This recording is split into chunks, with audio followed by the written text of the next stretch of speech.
Like, it just kind of comes around there,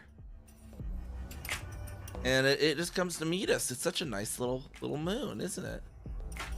It is a Tom the teddy bear, and then it just kind of runs into us. We kind of end up inside the planet, and then it just spawns us at the surface, and you land wherever you find a flat spot. And that is the quick way down to the surface of Midrand Hollow. You just watched Breaking the Game, the style of landing.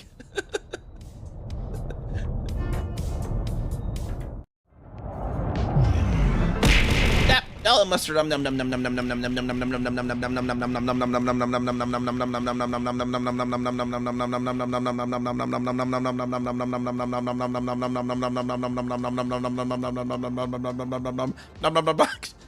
it, I couldn't do it long enough without taking a breath. We're like all anticipating it now. Come on, Carrier, do your thing. Do the thing. Do the thing, Carrier. Do the thing, Carrier. You can do it.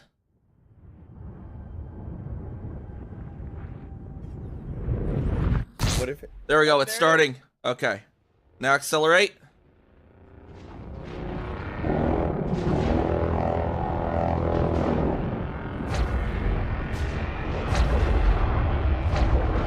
Engage! Woo!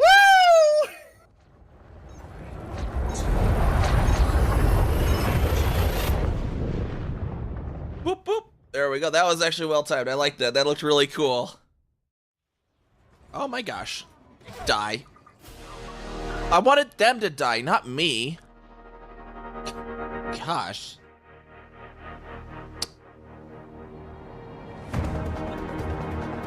Darn game. Taking my commands a little too literally, I think.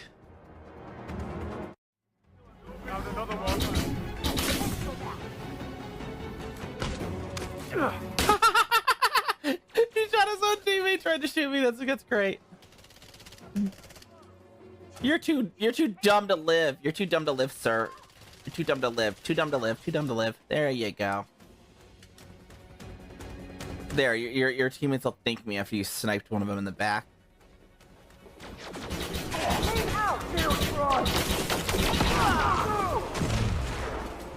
And then that guy grenaded his teammate. These guys are just lovely at teamwork, aren't they?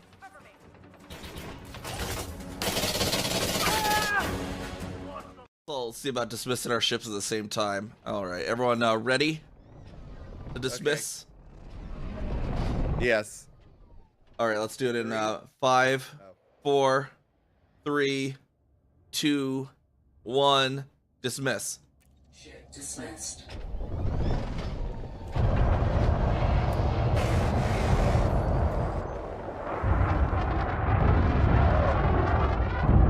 It's like the automated mass jump.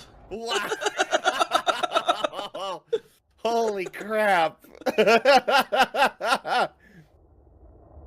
They all did actually. I half expected them all to just. Howdy there, everyone. What's going on? Welcome on in. Anyone who's here following Kira07, welcome on in. We're gonna be doing just some more colony hauling today. Just heading over back to the colony.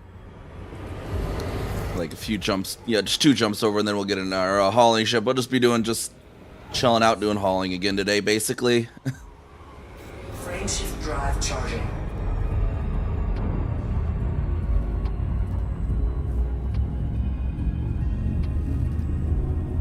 I don't know, my throat has been so bad the past few days, though. 3, 2, 1, engage. And if anyone wants to join, it would be much appreciated as well. Always open to have people join if you do have a lead, and I could definitely use the help with this one. It's like 27 runs in the Panther Clipper even for this thing I'm building now. A lot of back and forth. Fuel sweeping.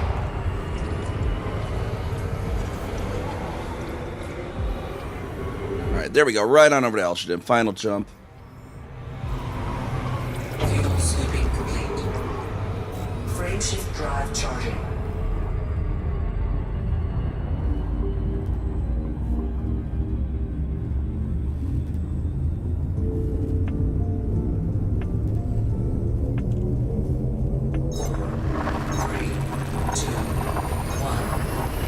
wonder if the holiday mall, if I should go like a lighter hair color, do like a more pastel purple and yellow. I don't know. I wonder if that would look good.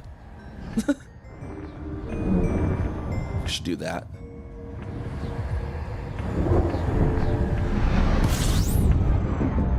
All right, let's see. Where's the carrier? There's the carrier. Fuel scooping. Fuel scoop disengaged.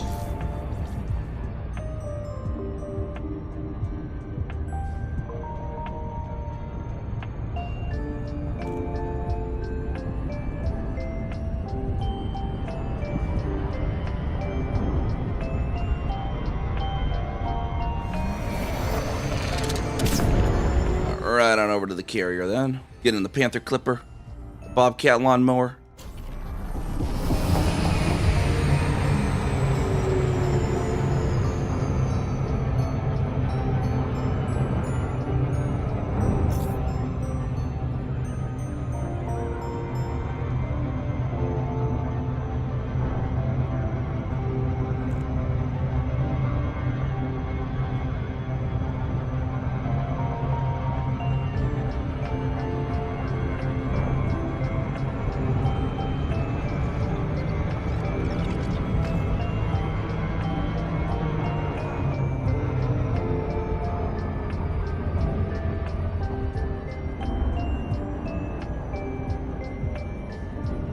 Loop around to the carrier now.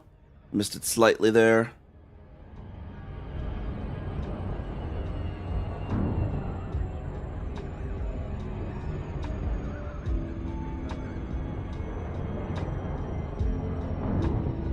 And we might have a special stream on Sunday as well. So we might, our one tomorrow we might go short just so I can wake up in time for the one on Sunday, because we got access, invited to an access to a closed beta for a FPS game called Ascendant. We'll check that out. I suppose it's from like 1 to 6 p.m. Central Time, so I'll have to wake up a little early to be on it. But perhaps we'll do that. We'll get that streamed. Looks like it's like an 80s aesthetic they're going for with it and stuff, so looks interesting at least. Your business as a carrier commander. Please enjoy your stay with us. Permission. We'll give it a shot. Apparently there's going to be drops for it as well during the closed beta.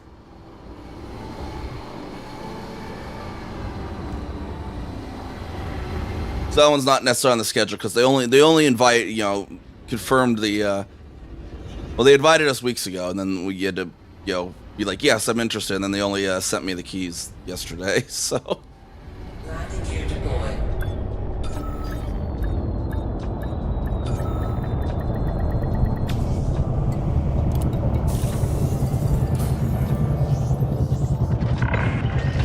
I think it's like one of those, Welcome to a carrier commander. what are they called? Like where you get the squads and you gotta survive to the end. It's one of those kinds, I think. I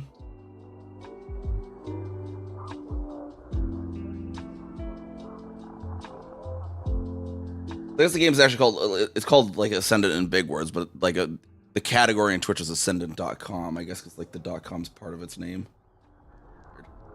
I don't know. Let's use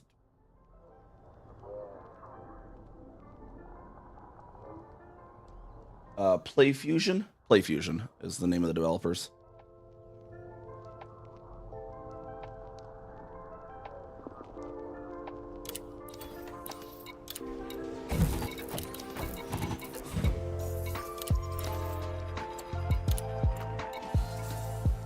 Apparently there's another game called Ascendant that's also different, so I guess there's this officially has to be called Ascendant.com or something.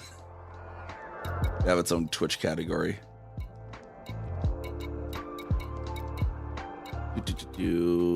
Where is Zorgon?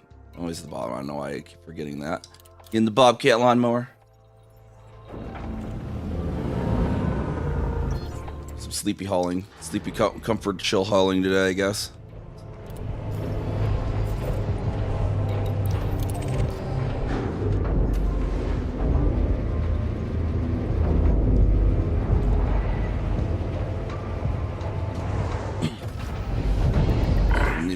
up. And Wings of Pegasus. I know we'll have a lot of steel and stuff because we have like nearly 30,000 tons of stuff for this one.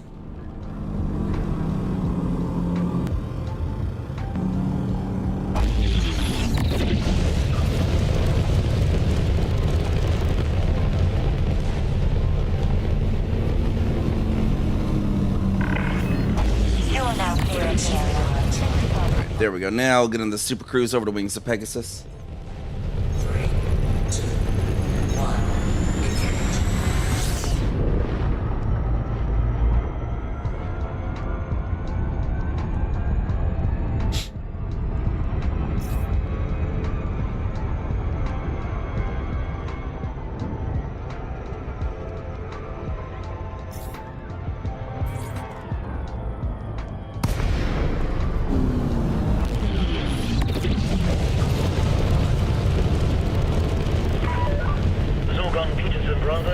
Bravo. We are pleased to have you at this Imperial facility. Try and beat the hammer at least. Okay. Not get hit by that thing swinging around. Those things hurt. Please proceed to Bay 1. The Dodeck station that we're going to be building here eventually is going to be ridiculous too, because it's going to have 10 of those.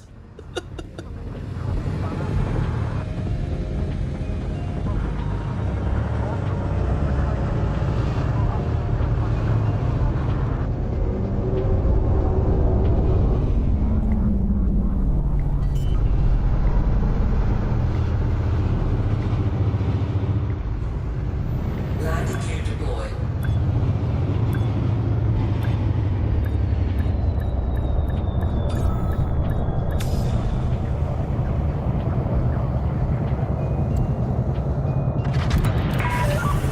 Landing safely completed. Commencing offload. Welcome to the Do-do-do-do. Do-do-do. There, commodities market. Okay. So we need to buy each time. We need to buy evacuation shelters and structural regulators because it takes way more than this thing produces. So when they're available, we need to get them. Because we can't do enough in one go. And then we'll need a bunch of steel, basically. Still. Cargo hold at maximum capacity. And then now we're working on due range.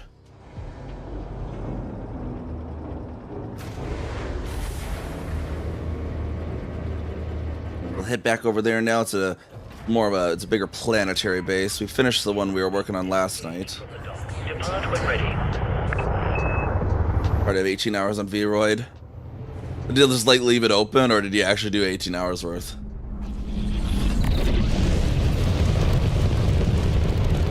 Be a little bit of a learning curve, learning how the stuff in Vroid at least works, to be fair.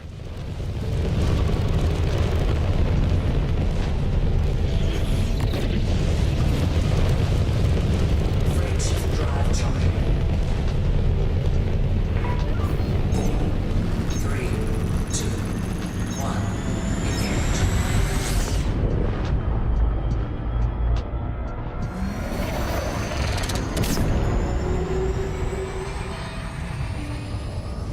Fair few hours at least then. Yeah, because it's more like a very in-depth character creator more than a normal like modeling software when it gets down to it. But yeah, it has the custom texturing and all that good stuff.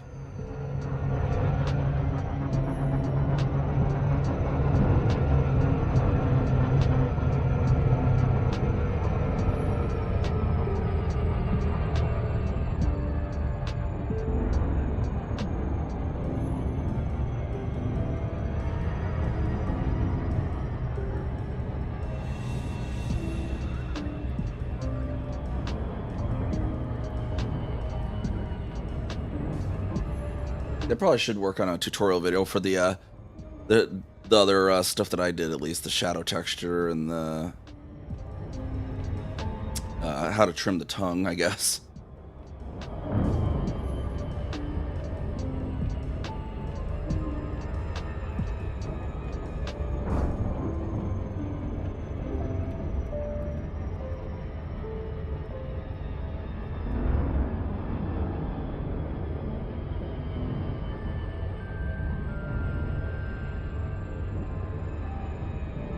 Yeah.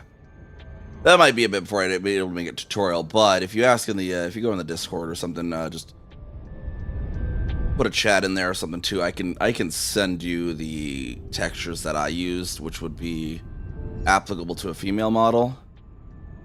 I do have the tongue texture for a male model well, actually I do have I have the textures as well for the male model because I did them for Demon as well.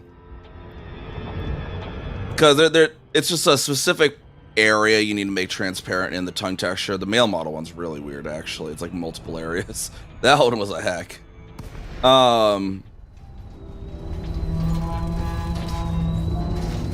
But yeah, it's just basically because like the mouth, when you install HANA tool, the mouth, it makes the mouth slightly smaller. So if you don't do that, parts of the tongue will sometimes like clip through the side of the face.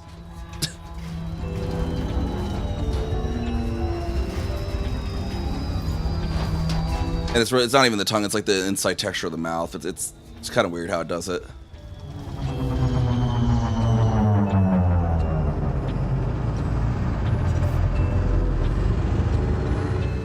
Yeah, that only comes into play once you install HANA tool, though, just because of how it changes the mouth geometry, and then the other one, the shadow texture I talk about, just makes it so because the mouth is smaller, it'll sometimes draw a shadow like right out of the mouth, makes it look like almost like a goatee if you don't modify it a little bit.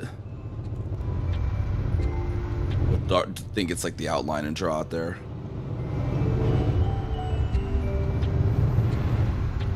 Landing gear deployed.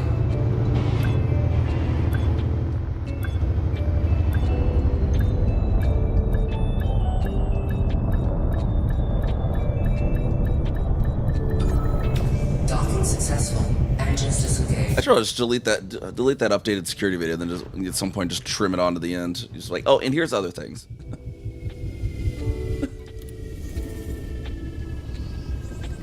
The shadow one will give you nightmares, though. I will warn you on the texture for the shadow map is nightmare inducing. Let me see. I can pop that into, because you're in my Discord, right? Let me see where if I.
Why can't I find your name to ping you though? Oh, there we are. I had the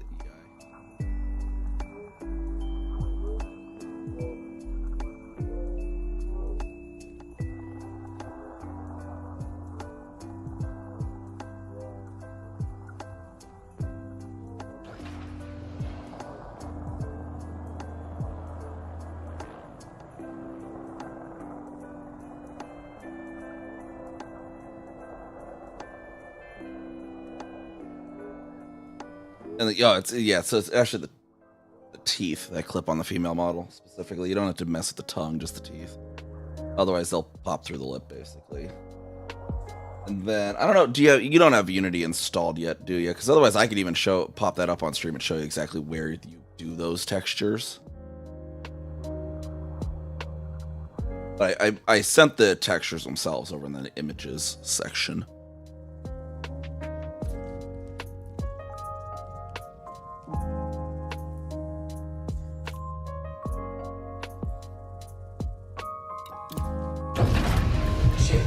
base. Engines engaged. Landing gear retracted.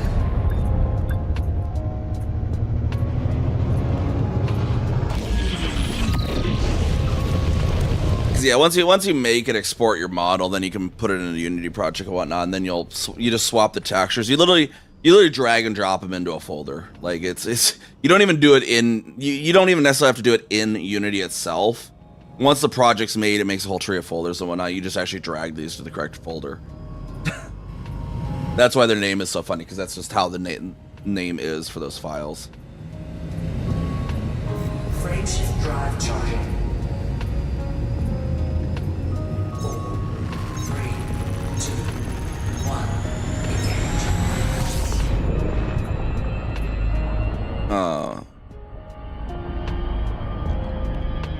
Let's see, when was it Unity in? I don't recall offhand. Pop my Unity hub. So the new one that you want the security for is 2020.3.49 F1. I know I linked to it on that video of mine.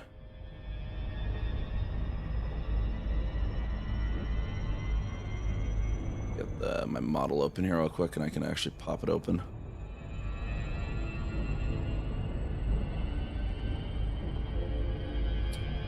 Window capture of sorts.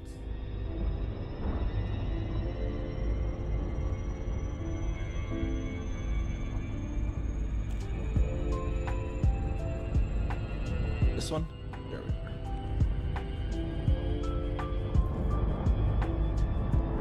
go. Mesh. And let me pop that down slightly so it's not on top of me. Do. That's a little hidden though, that's the problem. Oh, you know, let's go over to this scene. It'd be better on this scene.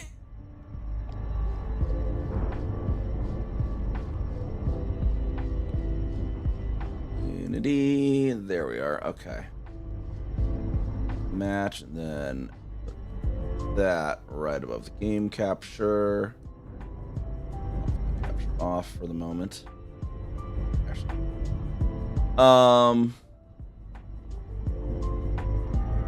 pop back in here, just throttle down. Okay. So yeah, then where you actually just get these textures is click on the model, and when you have it in there, model and face, and then one of them is here under skin, and you'll find it there. You'll kind of see the small version of it there, and you click on that, and then it goes there into this area, and you can see the other textures right there. So you pop open here, and it's actually just this textures folder here. But then what you'll do is you can open this in Explorer, show in Explorer, and you pop that right on in there, and the O1's in there as well. So this is our tongue texture here. And so those two files that you get, you just drag and drop them in this folder, and then you'll go over here and you'll do refresh, and it'll just re-import them. So that's not difficult at all.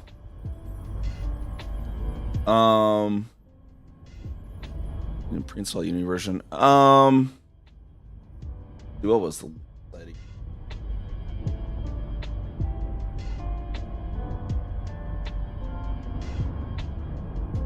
I know there's the install Unity Hub. If you do have Unity Hub installed first, that might be needed.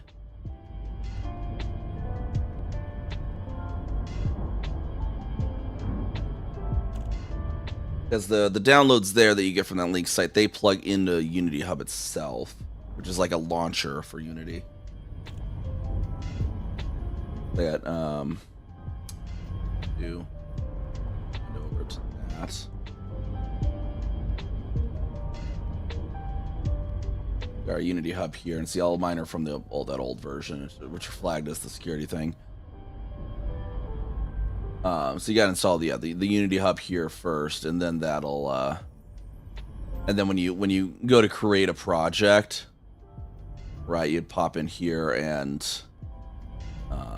my project, and you select here which one you want. In this case, you want this one, not the one that's a security alert. And I did do a run through it at the test model. I just haven't re-updated these ones because whatever. I'll just update them next time I update my model.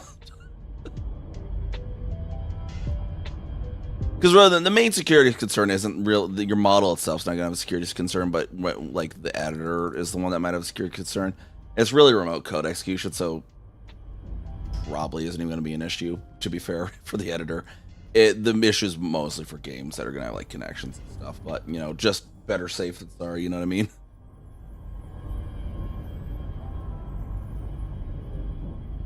Plus, I don't think they even offer the download. That could be the other thing too. If you're going on my old video, I think I should have scrubbed the links for the old version, but I think they deleted the actual download for 13F1. So I think that might be too. If for some reason my link is still going to 13F1, that you just can't even get it. Loading noises, yeah. But yeah, it makes a whole shit ton of filters. I think each Unity project. Hold on, let me see. Just out of curiosity, it's almost ridiculous how many files it makes. Yeah, just the in my C documents is where the Unity projects will go into your user profile on Windows. Just one of those projects is 10,236 files and 812 folders. Ridiculous how many it makes, but yeah, I guess it's what they need to do, I guess. But I was just like, holy crap.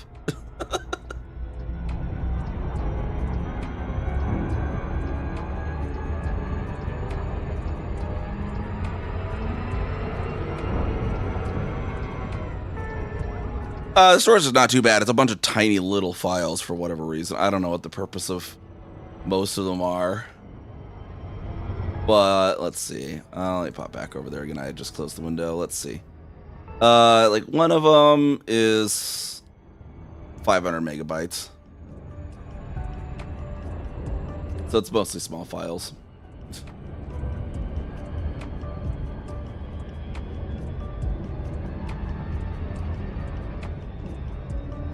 Probably takes up more space on my network server, honestly, because the folder is subject to my my Windows backup, and so it's saving copies of every single versioning of every single of those files. There's probably a ton of random freaking versions on there.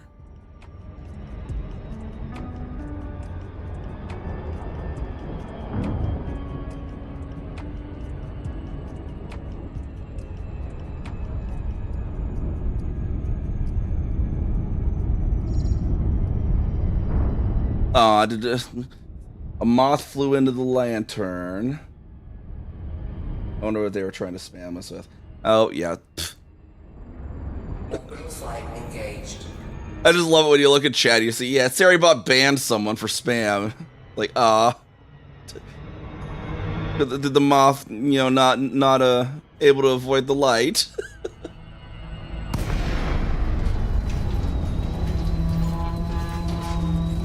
Oh, there was a spam. Someone tried to post a spam link for like buy free cheap viewers or something. That happens every once in a while. The scammers. Yeah, just my bot just got it. Just instantly, just no, get out of here.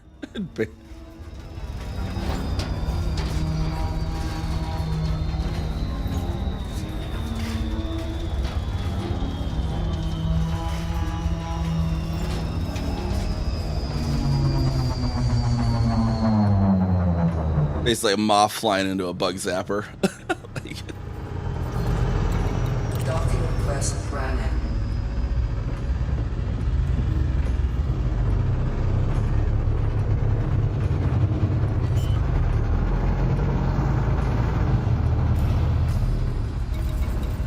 Wait, oh, why did I come back down? I needed to go to Wings of Pegasus.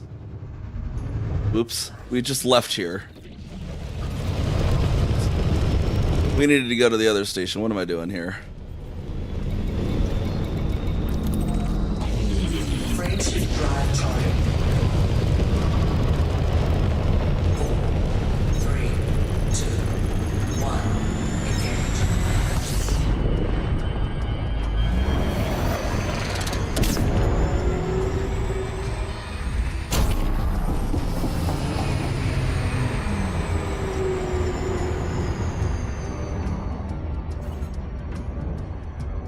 now over to Wings of Pegasus.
Get that spammer reported to Twitch. There we go.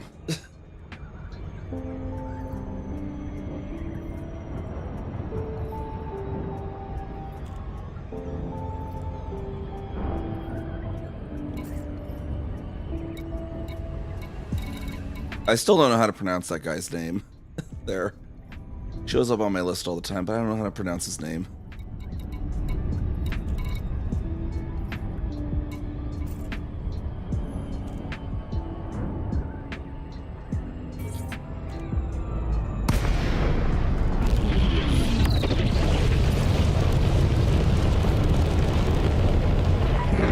I was like too, or in the one of the cool things of the ship too is it has the thrust vectoring. As you do this, you don't even see this, but other players can see it too, and you're like, fine, you got the thrust vector and doing its thing.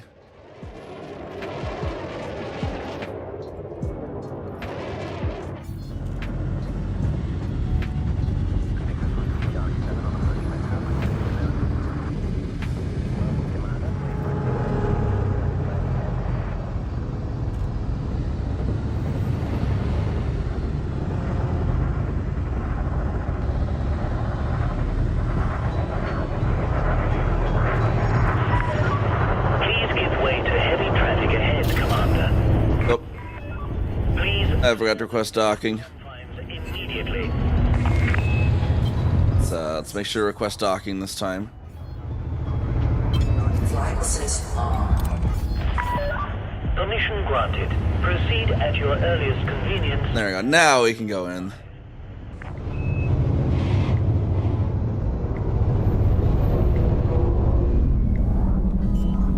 Oh, that's what I was like cool. This ship too.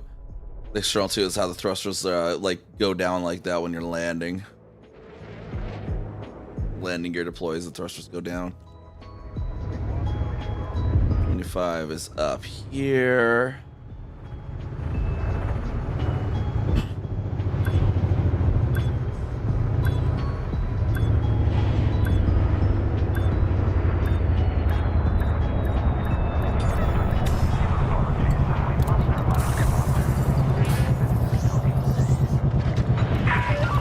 Landing successful. Commencing offload. Right.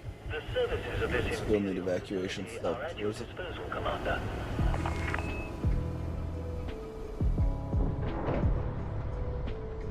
$61. This should be the penultimate on those, and we'll need the structural regulators again. We'll probably need for a while. That we still need 479 of them.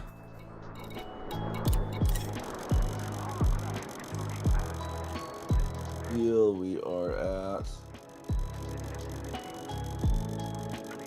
4511 needed. Cargo hold at maximum capacity. All right, now back over to the construction site again.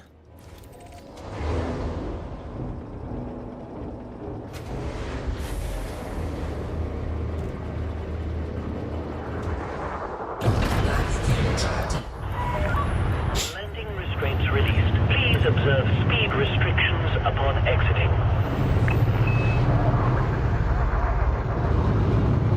I guess we can swing by and show you what we were working on building yesterday, but now we've completed it too. So we can do that too.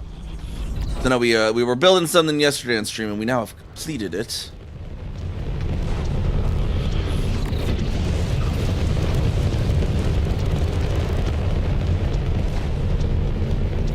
Which was it's Fincham's medicines. Pop over there first. The thing that was at the North Pole.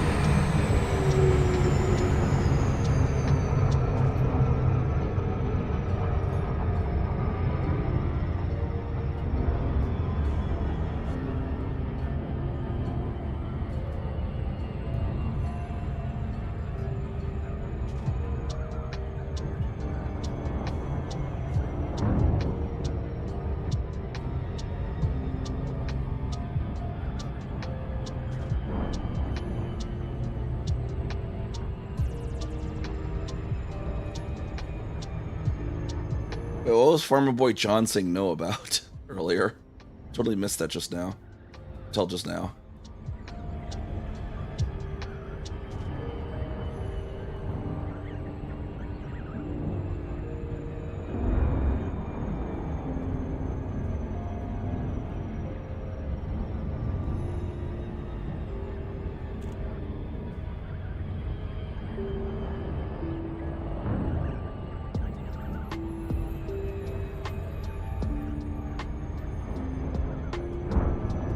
Yeah, this one, the Fincham's Master, is a bio research settlement set up here that we built last night and finished earlier today.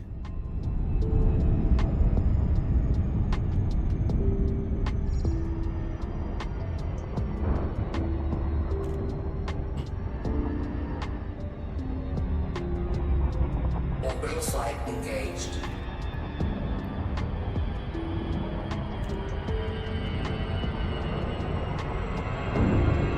As long as we aim at north, it'll be towards it.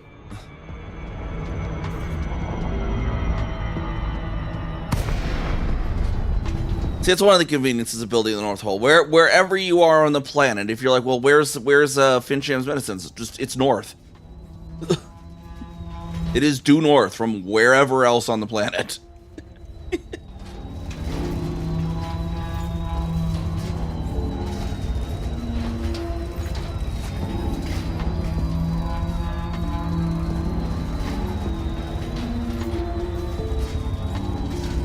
We'll see where the North Pole actually showed up on the, 'cause I think any tips for working in VRAD Studio proper? I mean, just, I guess, playing around with the sliders and stuff. The textures are, there is like the in VRS texture editor, but it wasn't very good. I just edited them in like GIMP or, Photoshop or whatever your image editor of choice is for that. The in one was just not the best. The in-engine image texture modifier wasn't very good, except for sometimes being like, okay, well, where on the texture is this? And you could draw it on the model. Be like, okay, I want you got to like draw the model, and you can see where it applied to the texture. But that's about the only use that had, honestly.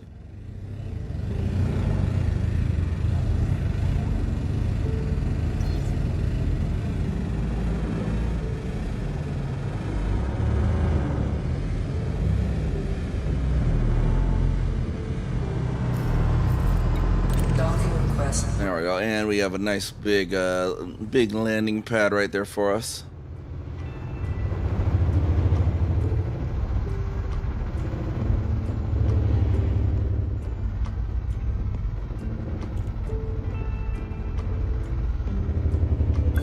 Because this is the medical settlement. It's the big one. In other words, it's the big pharma settlement.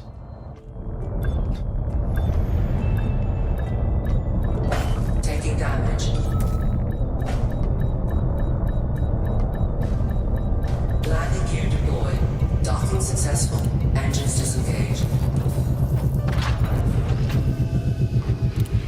All right, let's get out there and we can investigate their base. I don't know if they do these bases become active immediately, or did they also have to wait for like a week before they become active?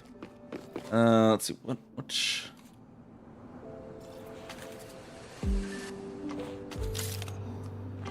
one am I in? I'm in my exploration one. Let's get in our scav suit just for this, just in case we do need to break in.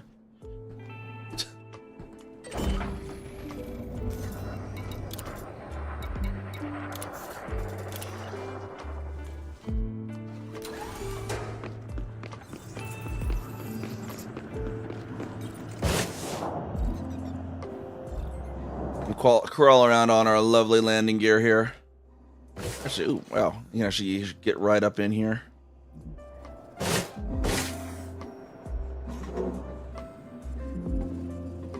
The giant landing gear that this ship has. So massive, I love it. I don't really see any employees right now.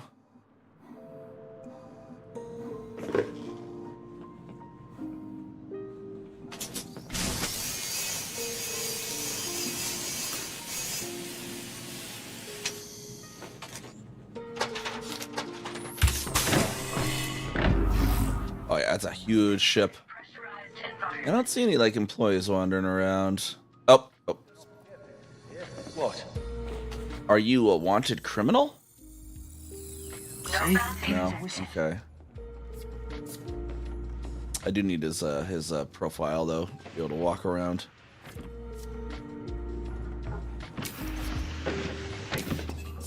We need to steal his employee badge, basically. Security profile cloned. Yeah, it's like just basically a super large transport ship is what it's really meant for.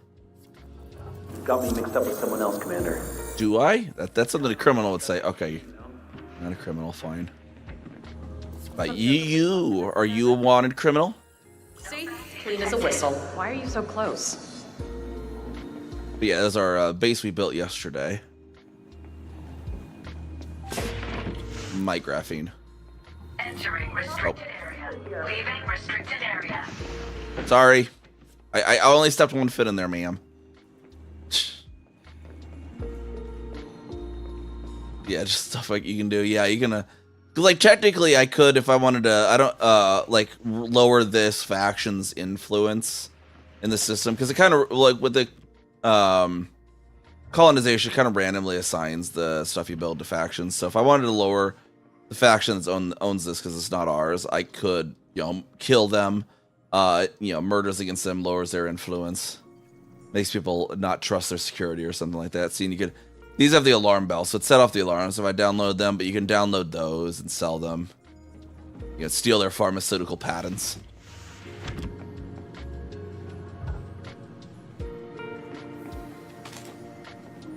It's weird. You gotta keep it good. I'm glad I didn't have to take. You asked for this. See now he drew his gun on me. I was just drawing my gun on the ground.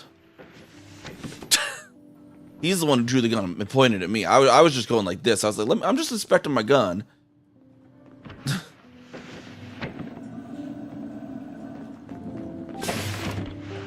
But yeah, it used to be like, it's not like a non-lethal attack. It's because a weird thing with their European video game ratings. That because some of the enemies are unarmed, you can't leave them unconscious. It's a worse rating than killing them. But yeah, you can do crimes like that. It'll lower their faction influence. You could actually, I can go turn the power plant off. Another thing you can do. Got this like their research building there, and there's different like different types of data paths and stuff. You should have stayed out. See, and he's a wanted criminal. See, he. That's what he is. So I am perfectly allowed to kill him. He's a wanted criminal. But his colleagues maybe won't really accept that explanation that readily. She's gonna get the alarms turned on. So there, she was calling in the alarms, and I prevented her from doing that. But yeah, see, this guy was a wanted criminal. But for all they see is just me shooting their friend.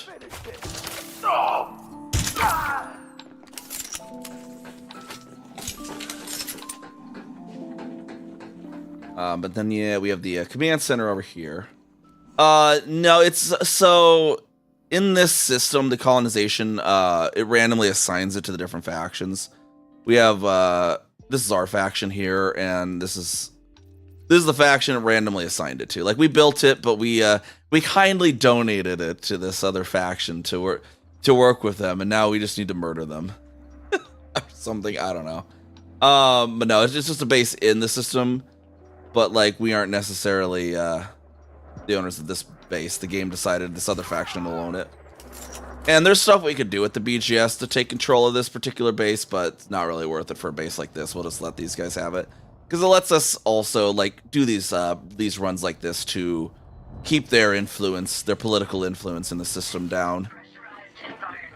So so it's actually better for this faction to own this base, because we can use it to do this stuff. You know, I can lower their influence rate, which will in effect raise our influence, because the total influence of all the factions has to be a sum of 100, because they're done in percentages.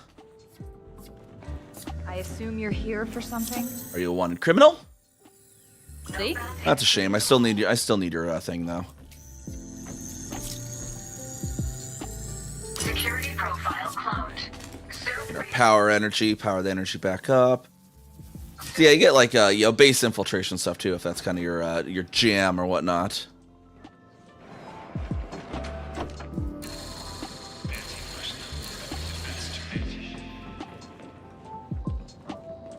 That was in the restricted zone.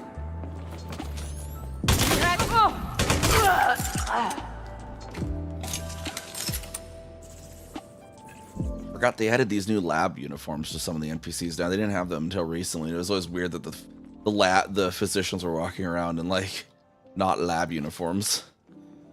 So we actually have that wasn't the alarm. So those were, I went through these quick, but see the base has anti-personnel turrets. So if the alarms went off, those would shoot at me. Point defense shoots missiles out of the sky. Anti-ship turrets would shoot at my ship if the alarms went off. They're not, I guess it's a super fleshed out, but they're still decent, you know. It's like one aspect of the game. So in the stealth's actually not too bad, honestly.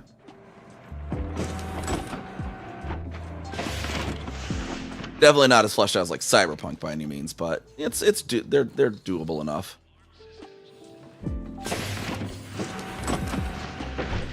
Land, wait, L2S.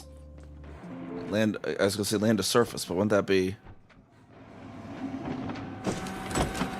Are you saying land to space? This didn't have to happen.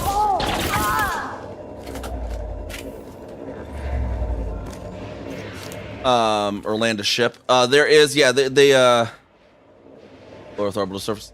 Not quite to like orbital to surface, no. But you can definitely do like bomb.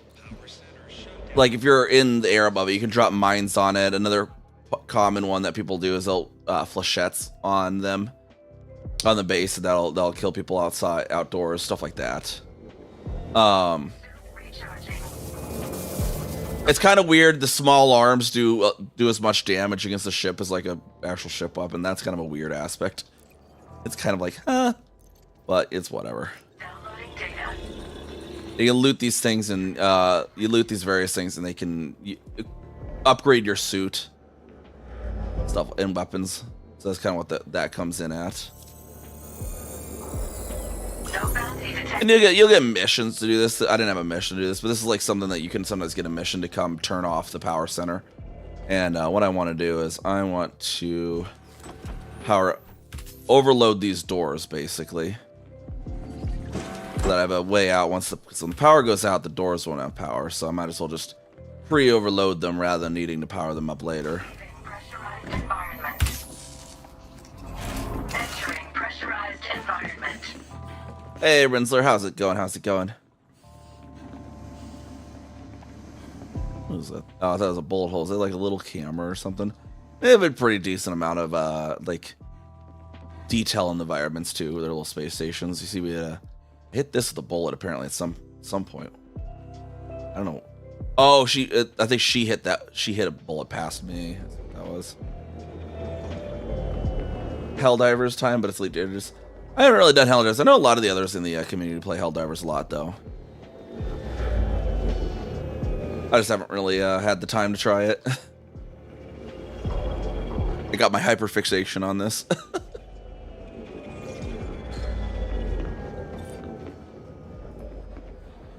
But yeah, and as you can see, like our hauling ship is like bigger than this whole freaking base, like pretty much.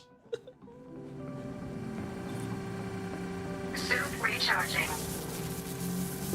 Suit fully charged.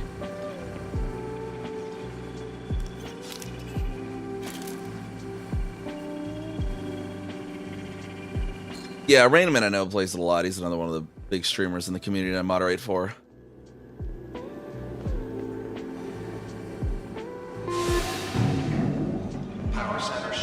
Let me get some people together. If I could get people to play with, it looks like one of those ones I need people to play with, and I kind of, unfortunately, like, earlier this year my stream times changed, so a lot of my squad and stuff aren't actually available when I stream anymore. I'm like at a weird time of the day now for a lot of the squad.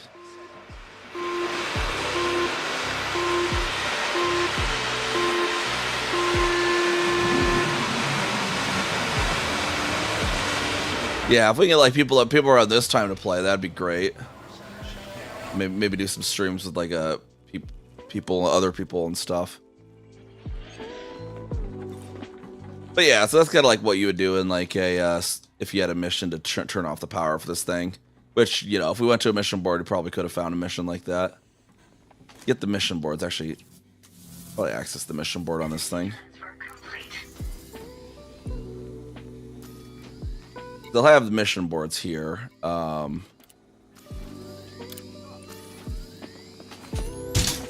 Scanning.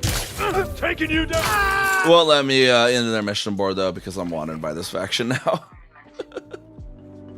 I don't know why. I don't know why they're mad at me. I only murdered like most of their employees. See, I left some of their guys alive. I guess I should fix that.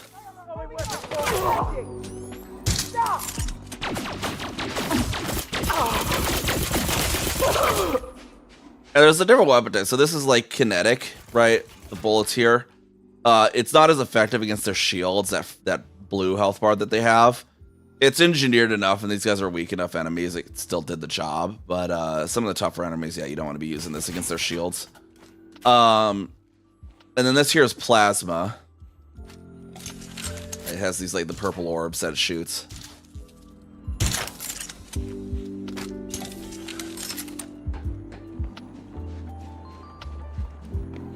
And then there's laser ones as well. I'll have to get back on my ship to, and I can show you one of those. Switch over to one of those and get back out.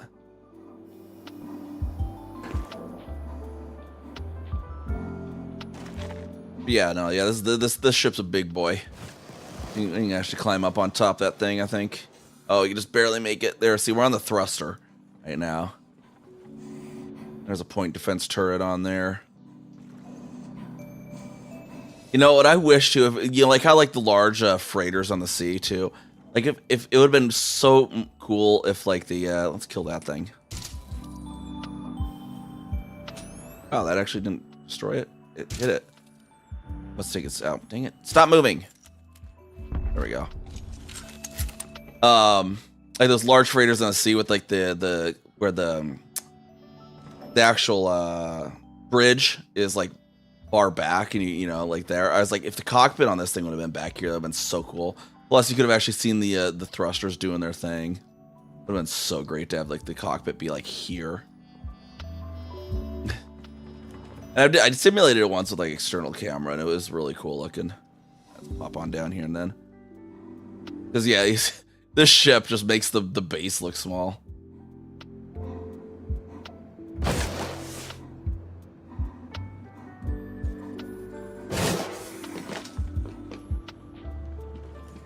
Our big old thrusters there.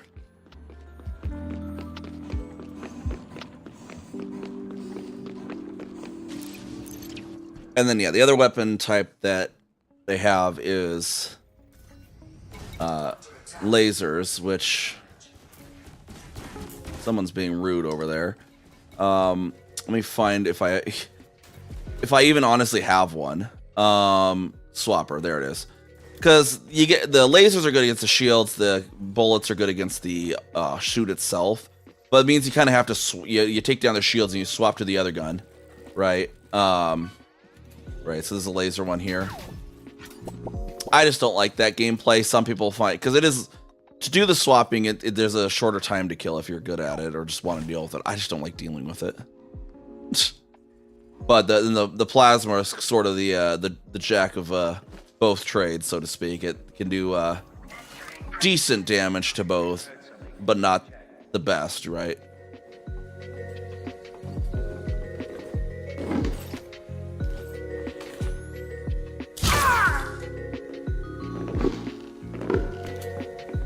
I wonder who was shooting at our ship out there, though.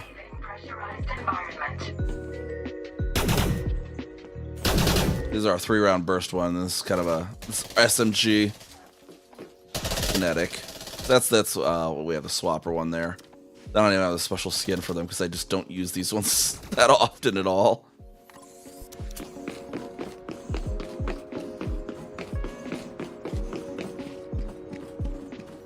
Wait, did the fish? Did I just miss it or did you?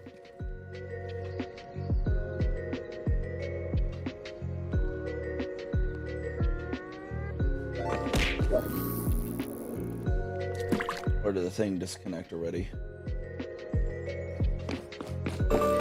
It did? Okay. I just missed it then. Somehow, probably during all the chaos. Well, in any case, we'll go continue delivering our stuff then. Alright, who is being rude?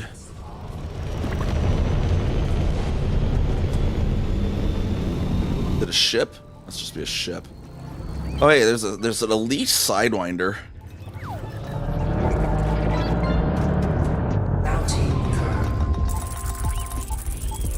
They're clean, eh?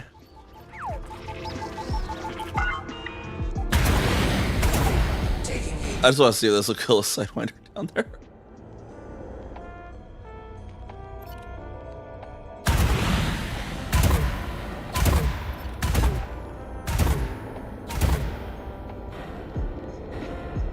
Are they just flying into the ground?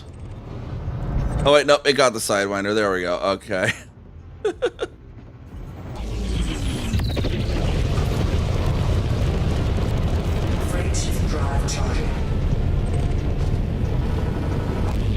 Super Destroyer Southern user for rain plants. Oh yeah, there's like a current community goal going on too, and like it's like I can be a mechanic. I got my wholesome, my wholesome side, but I also have my ganker side.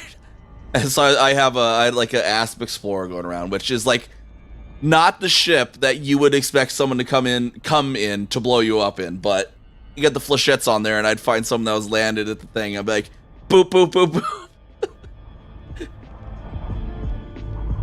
That was fun. I was doing that during the start of the CG, just blowing people up. Because it's like this game has open mode, it also has solo and private. It's like if you're in open, you really can't complain that someone blew you up. Like glassing a planet, you won't really be able to glass a planet by any means. There's not that level of stuff. In the lore, they have the capability to do it, but they don't do it. It's like how real life there's like the nuclear treaties. Like yes, the tech exists, but it's forbidden from being used. Due to, or well, not necessarily forbidden, but like mutually assured planet glassing. Yeah. So it's there, but yeah, gameplay you don't end up seeing it. Probably mainly because it's it's a freaking shared universe, and if it was capable of doing it, all the gankers would just go glass every planet in the bubble, and it'd just be boring.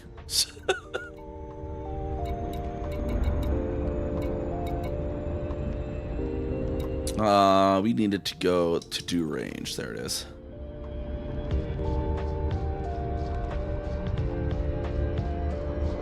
Yeah, can't quite be Covenant. Because it's still kind of an MMO at its base, so can't do anything too drastic like that.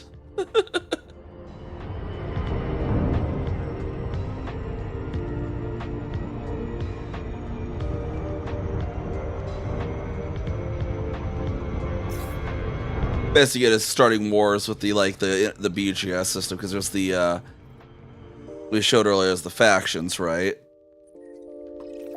And they have, it's like ours is at 75% influence. I need to see. Hopefully, we're not expanding from here, because there's going to be a waste of expansion. Because if we get above 75%, you can go into expansion. Like one of the systems your faction is in, that's above 75%. So I'm hoping it's not here, because we're literally everywhere around here. So it'd waste the expansion. And this faction, that's the one that owned that base. They're in bust. They're having a bit of a financial crisis, basically, is what that means. But they're down at 21. Spin where Marsh's line's concerned are really doing down there low at 3.7. Missions you do, there's stuff that you can do to raise this, hunting pirates for your faction, missions, stuff like that, trade. That's what's really climbing us here, is because we're kind of the central trade spot for all the other colonies around here. So a lot of people are coming in and trading in our station, which is driving us up.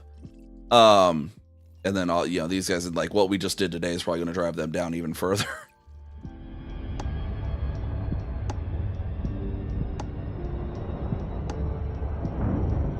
Yeah, I mean, really, the currently the wonder why is just because we've been having so much trade. Because we actually, and what's actually funny is when we built. I told you how it kind of randomly assigns the factions, right? When we built this station, it assigned it to League, but we wanted it to be ours, and so we had to push League up into us to go to war with us so we could fight them for this station. So we've had to do that before. Oh, this guy wants a piece of me. I don't know, what is he? Oh, I already shot my load though. I'm out of torps. I'll just evade him then. Problem, you can't synthesize torps. They're powerful, you can't resynthesize them though. Dang, his NPC is weirdly good at this. Usually NPCs suck at this. There we go. He stopped caring. Yeah, I shot all the torps at the Sidewinder for shits and giggles. Granted, we get notoriety, so we have 3 notoriety, so that'll wear off in 6 hours, and I can't pay any fines or bounties when we have that, so hopefully we won't get any. Or we might have to switch account and go colonize elsewhere.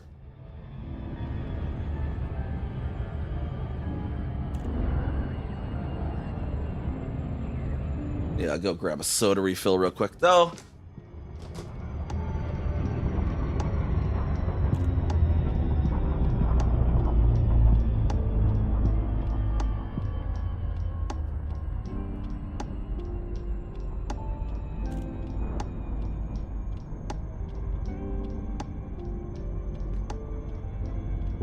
Oh, and the ads are hitting. Dang it.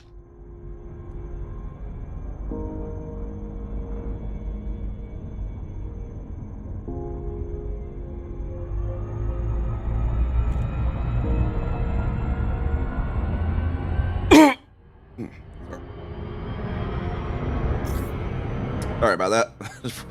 Thought it was muted.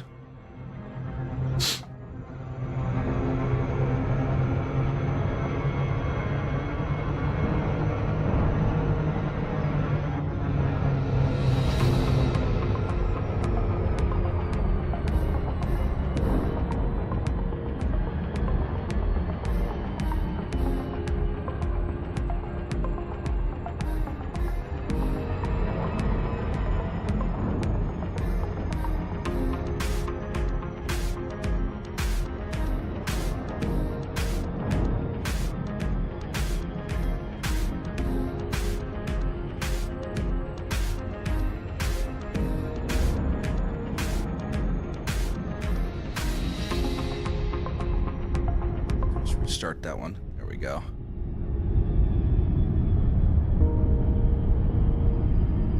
We should be coming out of the ads now, hopefully. Hopefully you're not still trapped in the ads.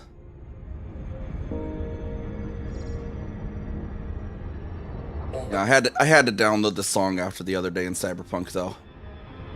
Works so well, and it's it's DMC free, so it works. Oop. Pull up, pull up, pull up, pull up.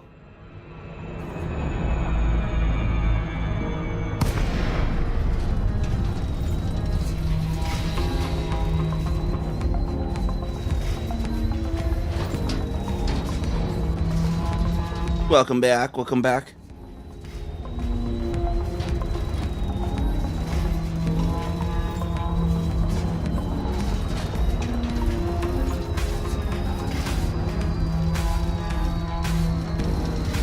Yeah, no, I had to download this song after that. Heard it the other day in Cyberpunk. I was like, it's such a good cruising song.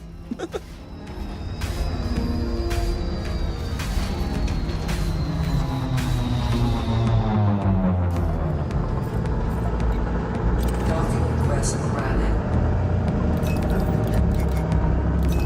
It's antagonistic. Was it Chris? It's like 3 artists: Pacific Avenue and 2 others. That one there. It was on the Pacific Dreams channel in Cyberpunk.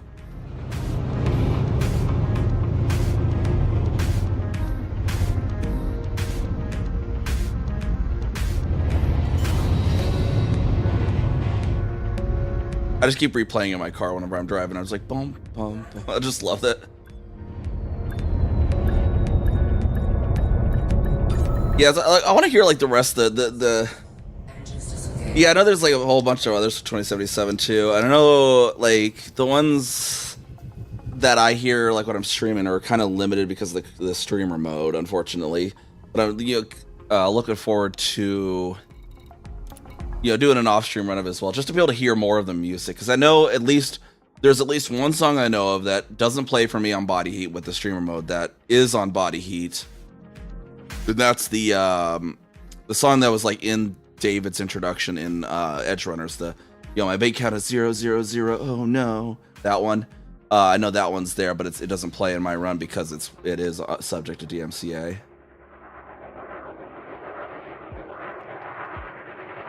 But yeah, I know the albums are all on like Spotify and stuff too. So the way I have my setup for my streaming music though is I actually go through Winamp. And Winamp has a plugin that pops up. You see whenever the song changes, it actually pops up the name of the song there in the bottom left for a moment. As well as I got the that song command I just did a moment ago as well that reads from said text file. It has low overhead as well. Winamp's lower overhead than running in a browser, which are so freaking RAM and processor hungry these days for like no freaking reason. Engines engaged. A good old Winamp.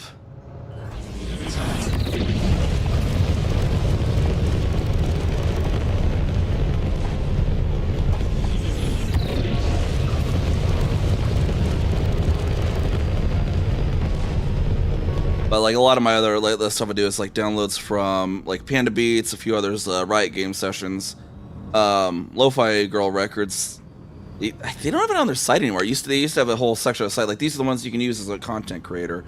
And they haven't been, they removed it like a month or 2 ago, but there's not been any other issues since then. So I think they're still valid for that. They just don't offer it anymore. I don't know. It's weird. I mean, if they start muting it or whatever, then I'll just be like, okay, what remove? It's not a big deal.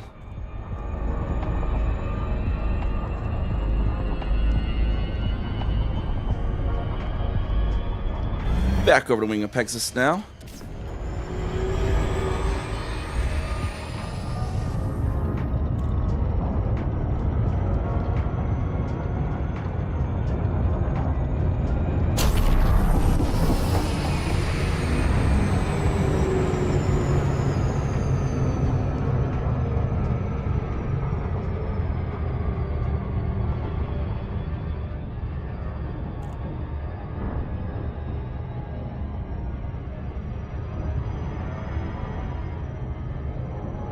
As long as we don't distract kids. Like I need to do all these runs and then we're just distracted everywhere. That's the eternal suffering of the streamer, getting distracted.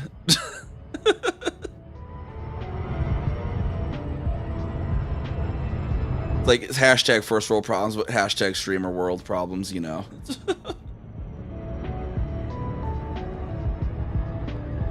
It's like, I meant to do this on stream, but ooh, shiny.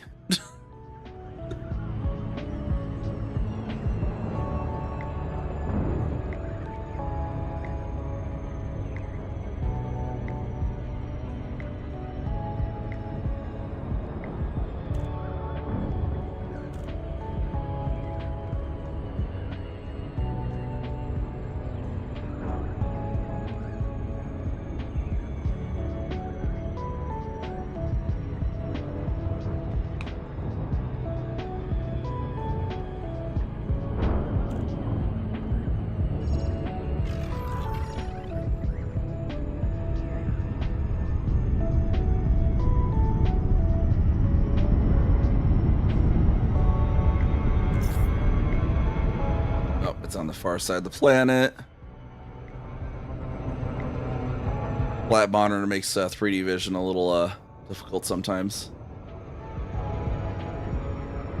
If only we had the VR headset. I don't know if I'd be able to stream like that though. That'd be so weird.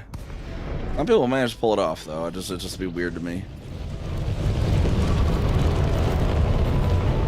I don't know how I'd get like eye tracking or anything with that. We are pleased to have you at this Imperial facility, Commander. Painful. Yeah. It's kind of rudimentary for sure. Takes a lot of wrangling. Yeah, not the one I have. The one I have isn't even technically supported anymore. That's one of the reasons I have not updating the Windows 11 is I want to be able to use it again. This is the Windows Mixed Reality one from way back. Which if I update the Windows 11, then I just can't even use that anymore. Just straight up just can't. Because the portal for WMR is only available in 10. Samsung HMD Odyssey 2 or Pro or something like that. I think it's, yeah, HMD Odyssey 2, I think is that what the title was. Samsung HMD Odyssey, I remember that bit at least. And it was like a second revision of it or something, because I know there was an earlier one, and then there's the one I have, and the one I have is like better than the other one. But they're still fairly rudimentary because I got it years ago for Half-Life Alyx, so I just still never was able to fully complete a playthrough of. I like old person syndrome. I get halfway through the game and then I just hurt for like multiple days and forget about it.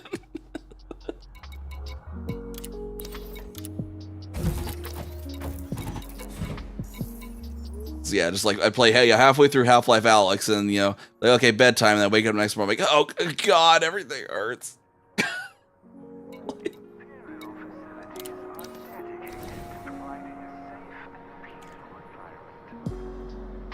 Need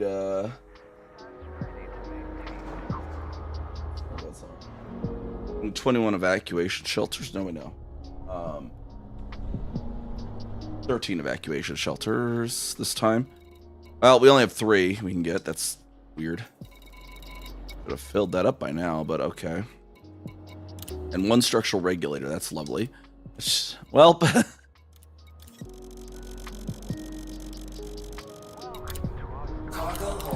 I'll take that over, back over to do range then.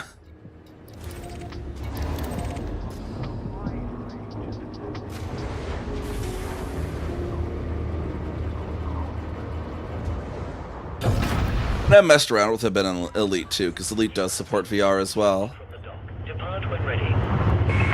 At least for the in-ship part, Elite supports VR. The on-foot stuff didn't really get a support, when they added that, didn't get a VR support pass. So when you go on foot, it kind of goes into the theater mode or whatever in the headset, but the on-ship stuff is so good in VR in this game. Even though my resolution on that headset is so low, I think each eye is 720p on that thing. But maybe with the new Valve thing, I'll save up for another new headset. See what Valve's cooking and what they're gonna release for that thing. See, I think if they release like so-called like Half-Life 3, they need to not just for the meme, not call it Half-Life 3, call it Half-Life Gamma, something. Just like I think Half-Life Gamma would work so well because it's radiation related and it's the third letter of the Greek alphabet, but it's specifically not Half-Life 3. I think would be the perfect way to troll everyone.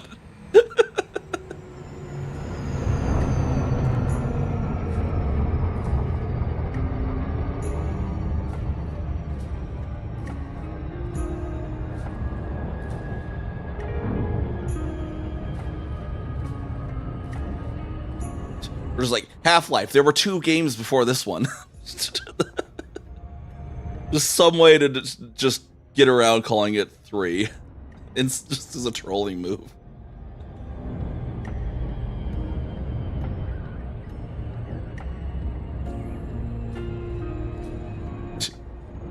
Yeah. Half-Life 2.1 or just like Half-Life I.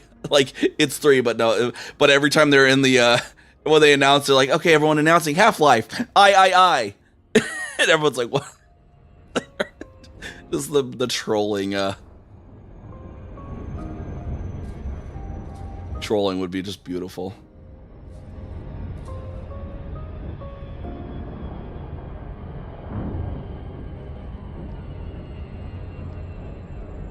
Or they can just like watching Gabe pull off something like the guy from Sony did way back when the PlayStation 1 was announced. Just the most troll speech ever. When I think it was PlayStation 1 or 2. It was one of them. Because it was at one of the industry shows, and Sega, I think for either the Genesis or Dreamcast, went like before them and announced their price, and it was like really expensive, way expensive for a console or whatever. And then the next one up was like the Sony guy, and he I can't remember what the price would be. He just pops up and he's like, grabs the mic, he's like, $400, and walks off stage. And that was his whole speech. It was so great. I can't remember what the price was. It was 400 or 500 or whatever it was at the time. I think it's probably like 200, honestly, back then. Because this is way back. But it was like the biggest troll move ever. They just like, no, just toss out the speech. Just walk on stage, say the price, get out of there. So it'd be great just like see like Gabe walk on stage and just be like, okay, yeah, I'll be ready in 1, 2, 3, and then just walks away again. And then also on the screen behind him, right as he says 3, pops up like a Lambda logo. That'd be the best way to announce that shit.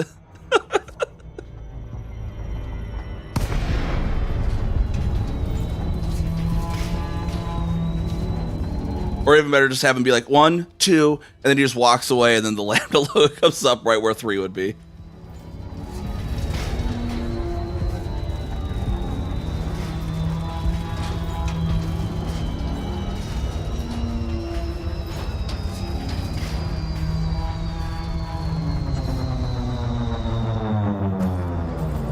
Docking request granted.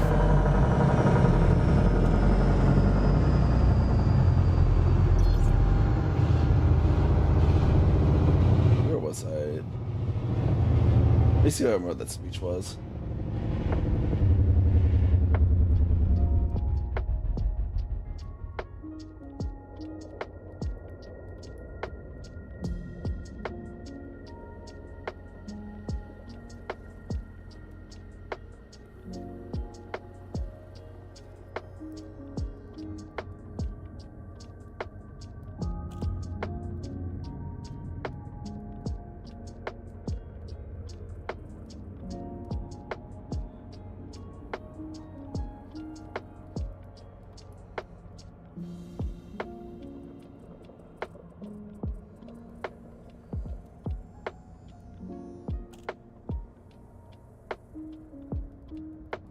Oh, okay.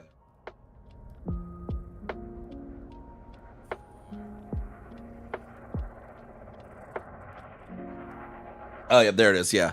It was E3 1995, right after Sega did their speech, and then Sony just basically probably just threw out whatever their speech was. They just walked on the stage, and were just like $2.99, and walked off. Like it is the biggest trolling move ever, because it said like Sega was charging like $400 or something ridiculous.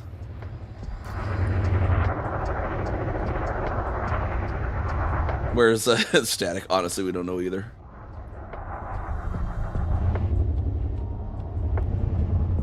Oh yeah, oh my god, yeah, do the profanity censor whenever they would say the 3, just like yeah, beep, years ago today.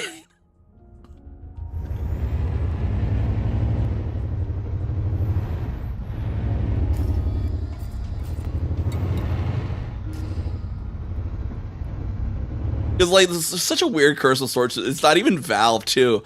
Like Titanfall, which was on the Source, like just was like just 2, and then just like never heard from 3 again. No third game.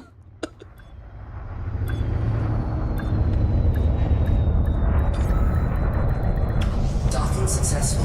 Engines disengaged.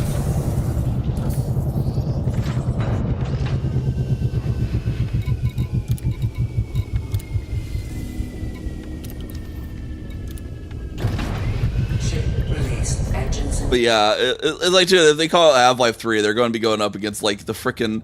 It's been so overhyped by everyone in the gaming community. Just be like, it basically be just suicide to call it Half-Life 3 at this point. They got to call it something else, even if it's obviously Half-Life 3, just not in name.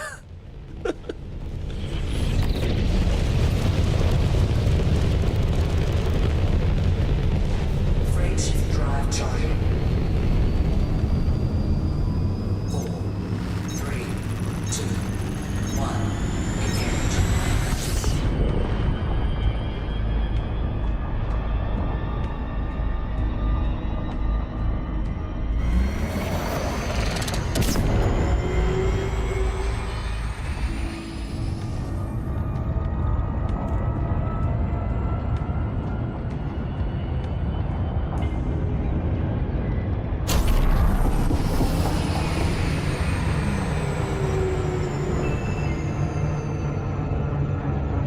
Oh yeah, okay, yeah, it's really the thing. Yeah, Sega Saturn, which had just been announced at $3.99, and then Sony just walks on, is like $2.99, and just walks off. Best mic drop ever.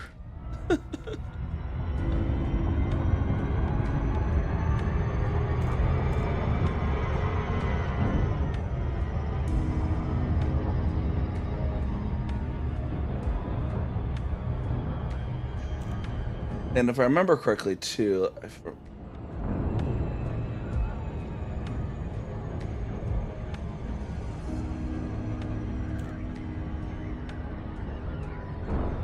Oh, yeah, that's right. Yeah, and the person they sent up to make the announcement too was someone who was worked for Sony now and was a former Sega person too. It was like even more of a salt in the wound.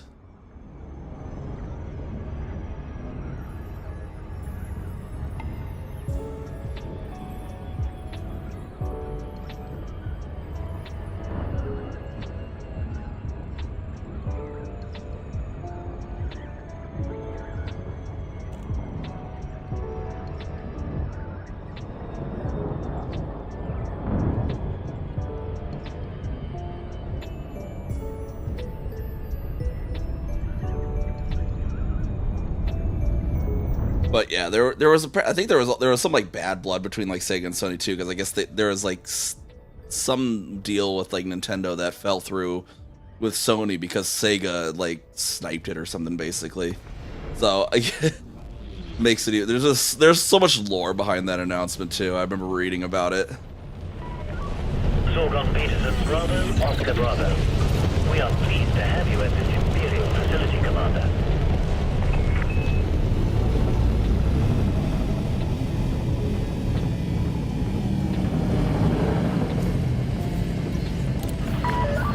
Access is now granted. Please head directly to Docking Bay 39er.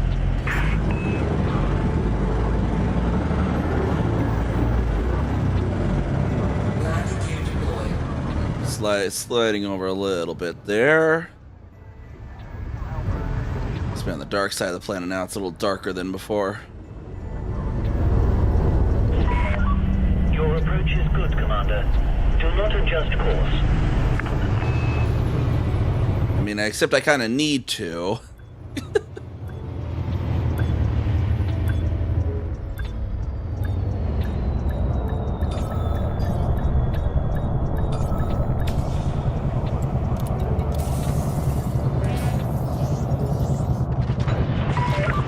Landing successful. Lockdown procedure initiated. We are glad to have you with us at this station, Commander. Oh, they restocked some more evacuation shelters.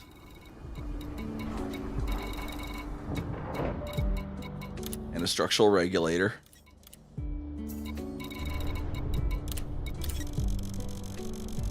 Still need... Sure.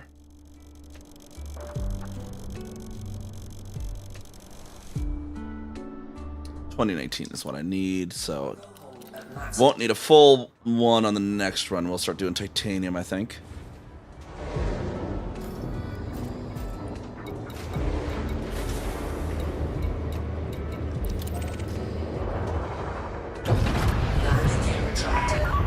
You have been disengaged from the dock. Be careful to observe restrictions when leaving the station.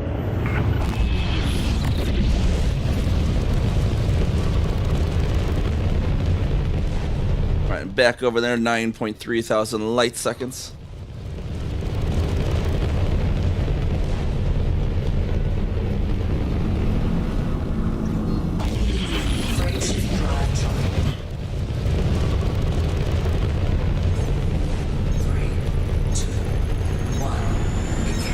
I might have to leave the name of do range and not custom name. It just sounds, you know, like derange, like do range, derange, you know. Might be too a randomized name, but it might be too appropriate for the space psych ward. Hopefully it gives this one to us. I don't mind the bio one not being given to us, but I want this surface settlement, the dodeck that we do given to us. I'd be so annoyed if I buy the instant deploy for the dodeck and it doesn't give it to our faction. Like, really? That's the case.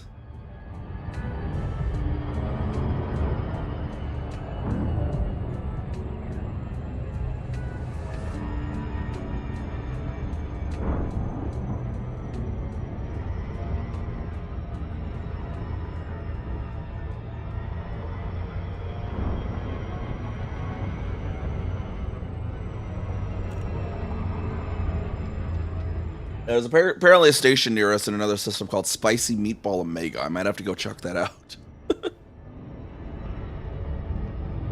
I know one of my stations I have in another system is Stone Ground Mustard. It's an asteroid base, so it's a station inside of a rock, and it's Stone Ground Mustard.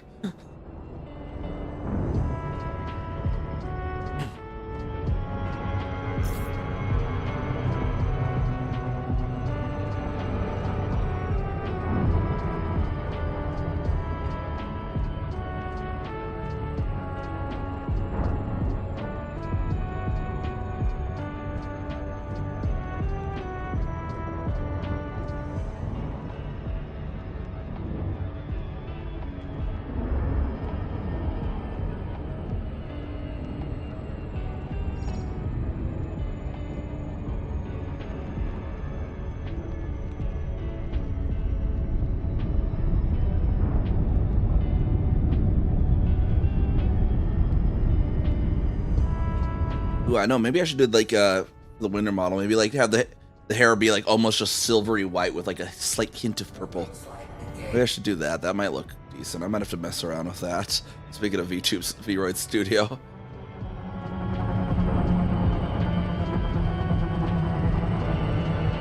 Probably just change the texture possibly just in Unity though. Yeah, maybe a lot of textures though. Each strand has its own texture, I think.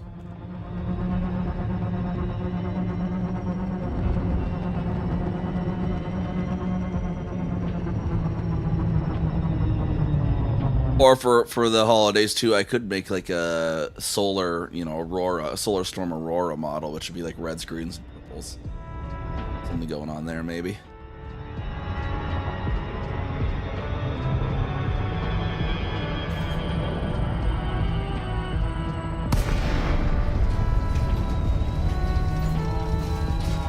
don't know how I'd get that to really look well, though.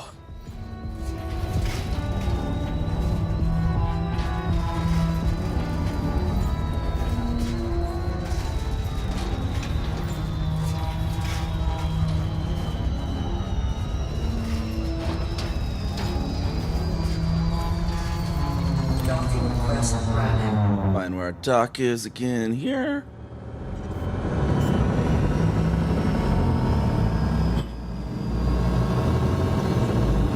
Landing gear deployed.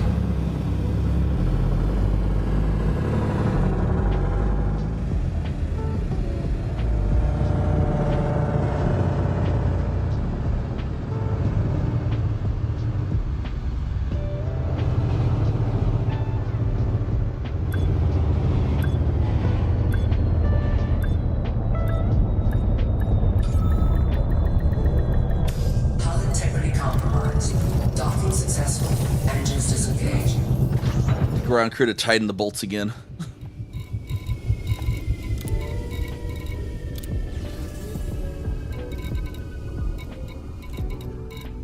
Just need 7 evacuation shelters if they would stock them any faster. Landing gear retracted. Ship released. Engines engaged.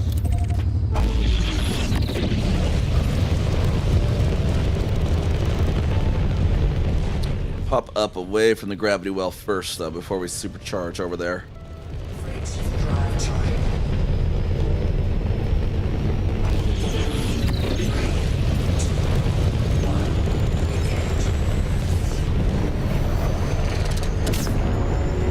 This is the one that's going to be the most commodities out before we get the dough deck installed. So this is going to kind of the last of the big ones that we need to build.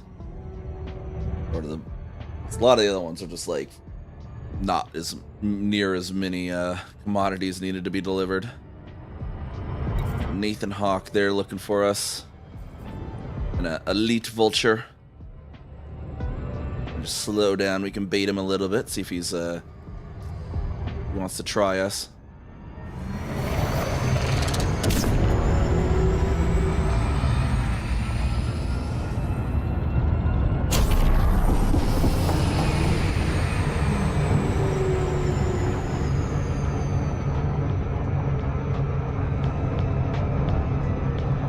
If he can catch us in time, that is. What are actually the orbital times on these? Because, like, this and this are like opposite sides of the thing. Their orbital period is 4,307 days versus 2,334 days. They're probably not going to be on the same side of the system anytime soon.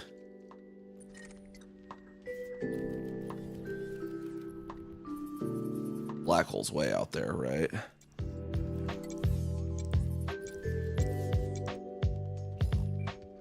Actually, not too terribly bad. I guess they could get closer to each other within a year. Next year, this time they'll probably be like closer.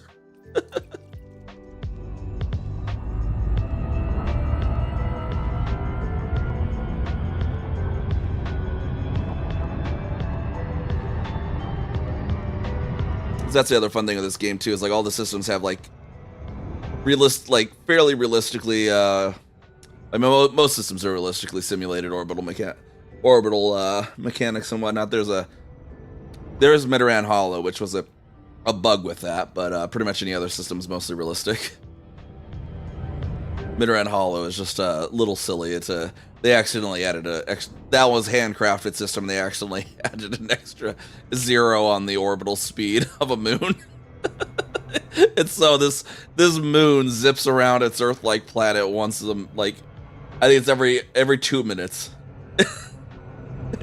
It's a ridiculous run. But they left it in because it's so funny.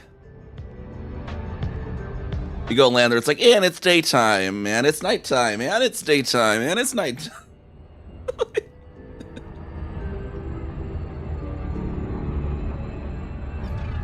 It was actually left in as like an Easter egg from a previous game. Actually, it was in an earlier version of the Elite franchise, the Elite First Encounters, I think it was, where the extra 0 was accidentally put in there, and then it's basically an Easter egg and dangerous now.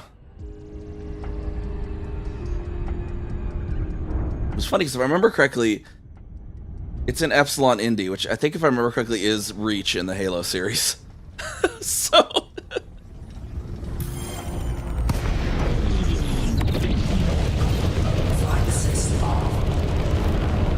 Or is it a different Epsilon? I'm trying to remember.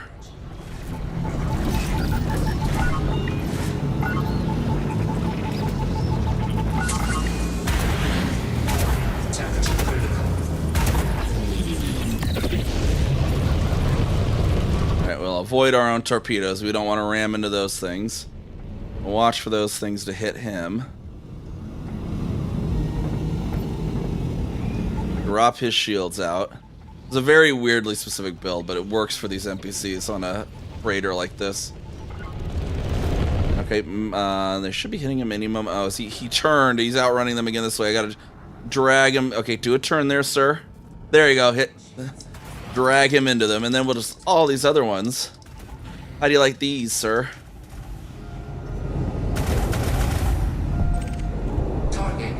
Get a bit of an Etano circus happening there.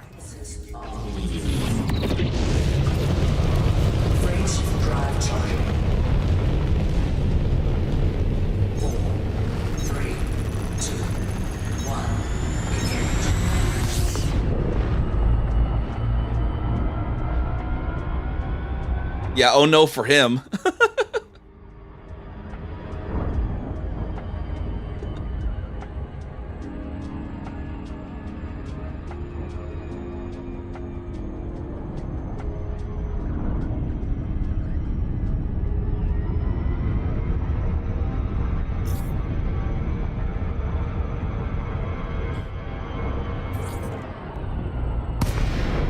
All right, all right.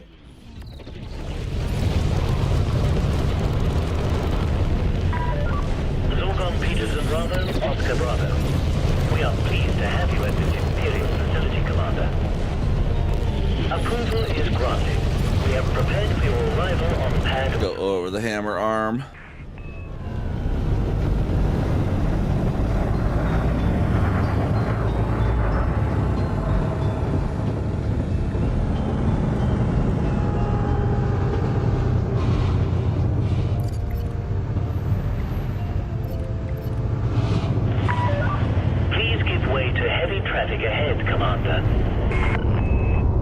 I am the heavy traffic.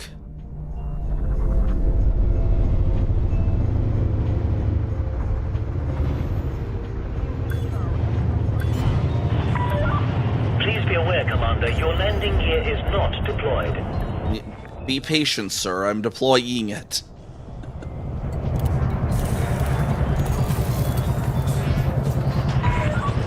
Landing successful. Lockdown procedure initiated. You doubted me with that landing gear. Welcomes you to this facility, Commander. 7 evacuation shelters with 3. Just slowly but surely buying our evacuation shelters, apparently. And 1 structural regulator. Alright, steel. Now, it needs 719 is all.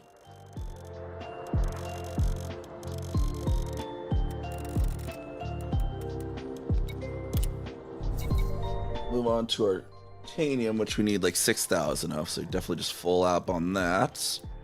Cargo hold at maximum capacity.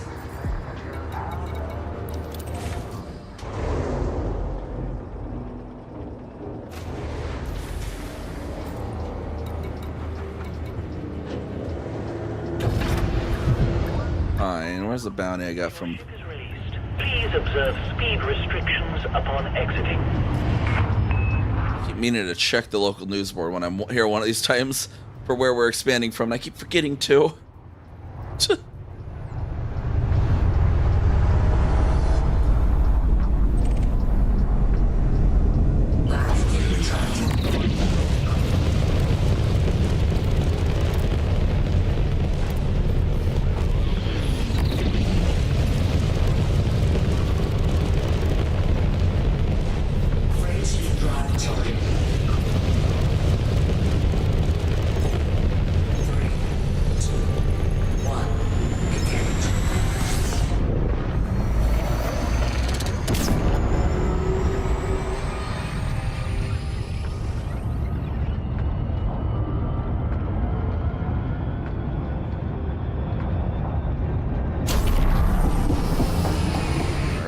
see if we slowed down in time for this one.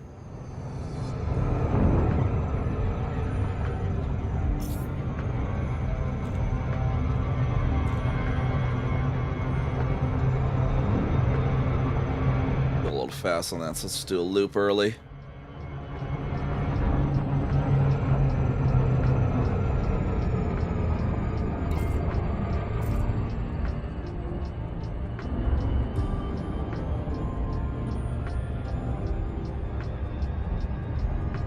Bernard's loop over there. Or the Orion constellations around Bernard's loop area generally. Behind it.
Orbital flight engaged.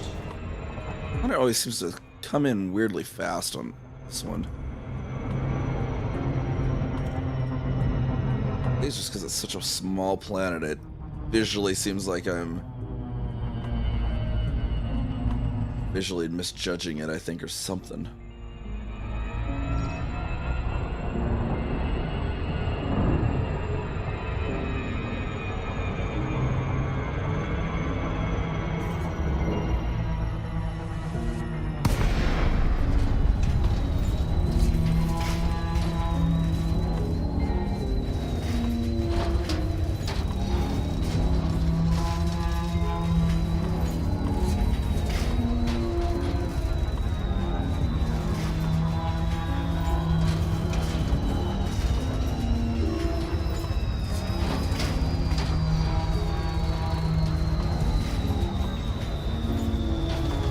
Right down to the landing pad. Let's see which one's gonna give us.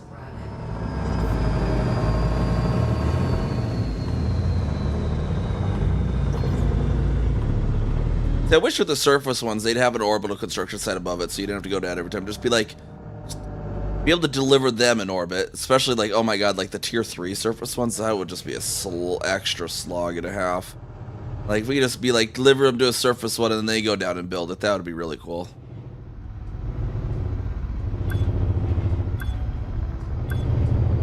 Instead of having to approach every single time, but I guess it's whatever. I just can't imagine doing like a tier 3 surface port. That would be so many runs down to the surface.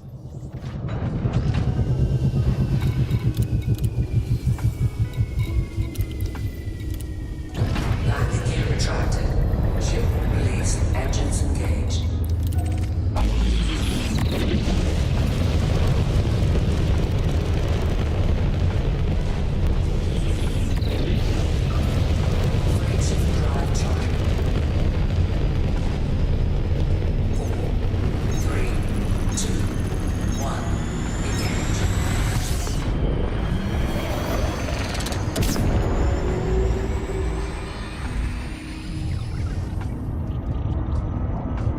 Turn in time. There we are.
Do do do do.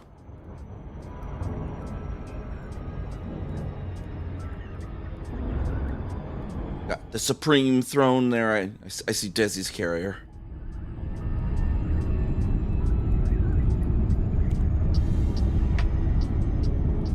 We got our squad carrier in here somewhere too, yeah.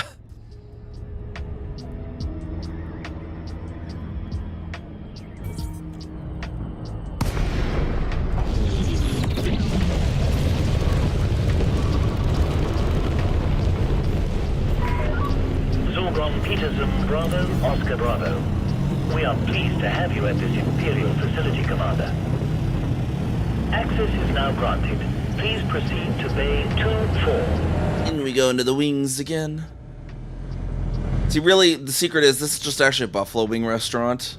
Just a really big one called Wings of Pegasus. We have all the different types of sauces you could imagine. You want your mango habanero, you get your mango habanero. You want your jerk, you can get your jerk. You want your just insanely hot thing that nobody can handle, you can get that too. You want your ghost pepper, you can have your ghost pepper. You want your standard hot, you can have that. You can have your ranch, you can have your blue cheese. You can have all the good stuff here at Wings of Pegasus, which is funny because it reminds me of we have another system right over here. We have Colonization. Come on, there it is, 86 Pegasi. And it gave me the random, because there's not really much use for this system. Hello, extra wild wing son. Yeah, pretty much. But yeah, we don't have really much use for this system, but it's really funny. The random name it gave me for our station there was Burger Gateway. And so just for shits and giggles, I just want to make like just fill these slots up randomly with like Torval's tacos and, you know, just any just other random, just make this the restaurant district.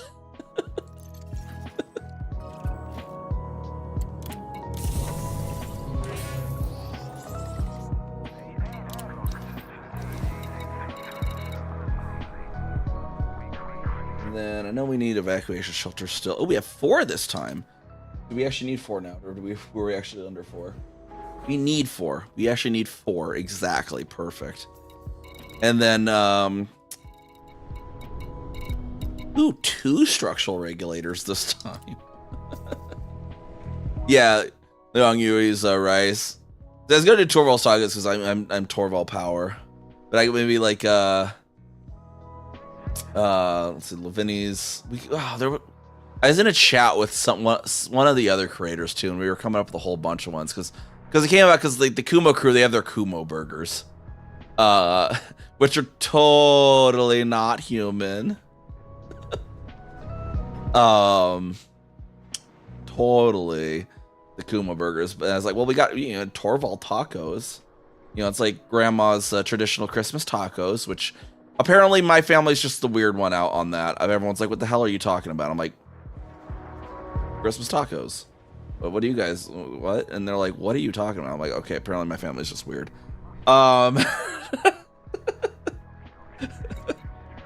We got, yeah, Torval tacos. But we came up with other ones too. I can't remember what they were now.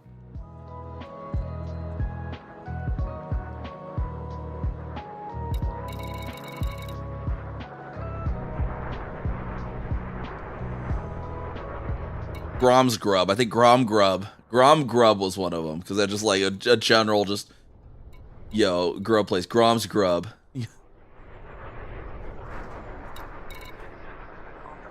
And we're done with steel. Now we need just,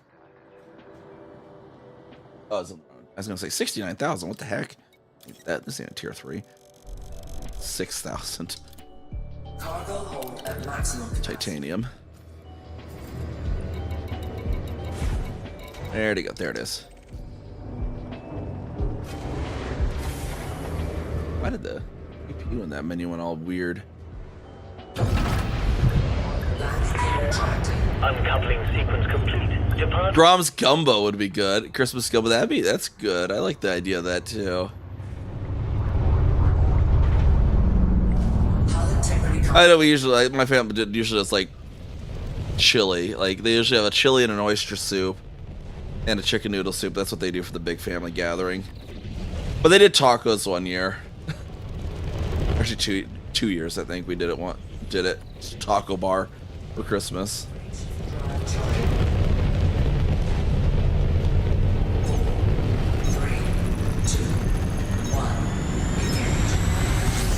Yeah, Christmas gumbo. That sounds on really good idea.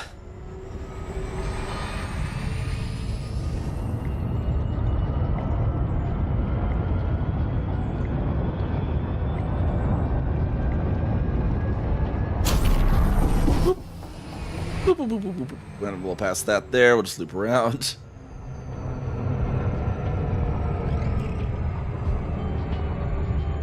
I think it was, yeah, we had Duval's Donuts for like Ashling. And then Lavinia, something with an L. I don't remember what it was though. Lavinia's Loaves Bakery, maybe. I think it was something like that. But yeah, we just get the Empire ones in there. Oh, look at this. This chieftain wants to take my bounty. Except for the thing is, I'm not wanted in this particular system, bud. So the moment you shoot me, you become a wanted criminal, and I can kill you. Taking internal damage. Module malfunction. Once I rotate around. Jeez, how do you get my... You hit my chaff hard with something there. Heat sink deployed.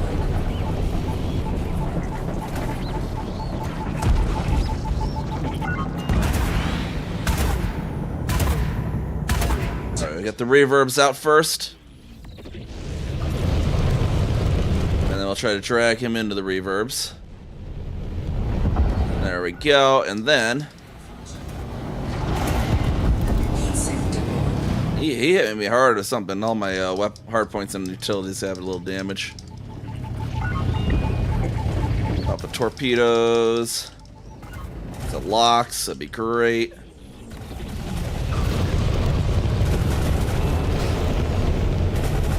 And now his thrusters are gone, and he is subject to my missiles, my teleportation rockets. Though he's not a player, so they're not teleportation rockets for them. Oh, did he ECM a set of them? That's funny. Hold on, bud. Flight assist off. Flight assist off. We might be running out here. We need to pull a ram off on this guy.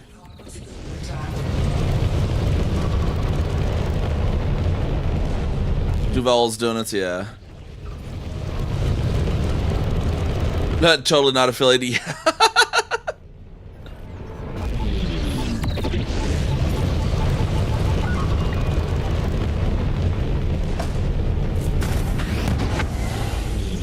Oh, I shot this way too. I was not out in range. All right, we'll bump this guy to death.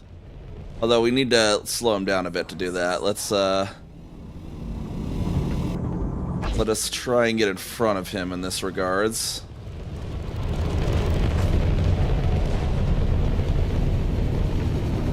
Alright, now we're going in reverse. A little bit. Alright. Oh, I guess he's still floating that way though, isn't he? Oh, he's just slightly past our max speed. We're right under it. Oh, they're not gonna be able to do much damage this way.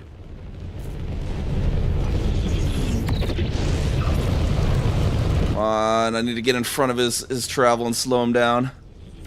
And Tall's apples, yeah.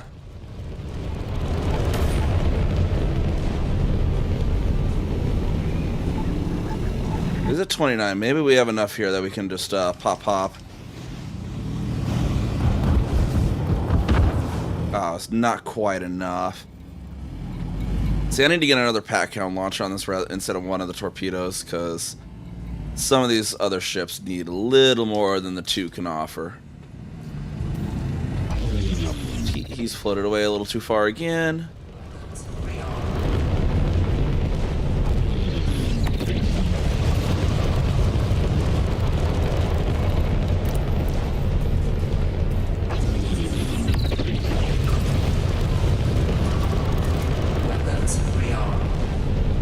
lock on him again. I should hopefully be able to get close enough to do that.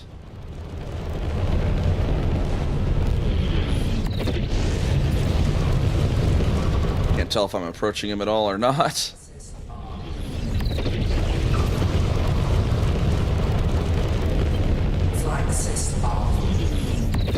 Yeah, I think he's slightly outpacing us at this point, so he will live to another day, floating away in space until he suffocates. 3, 2,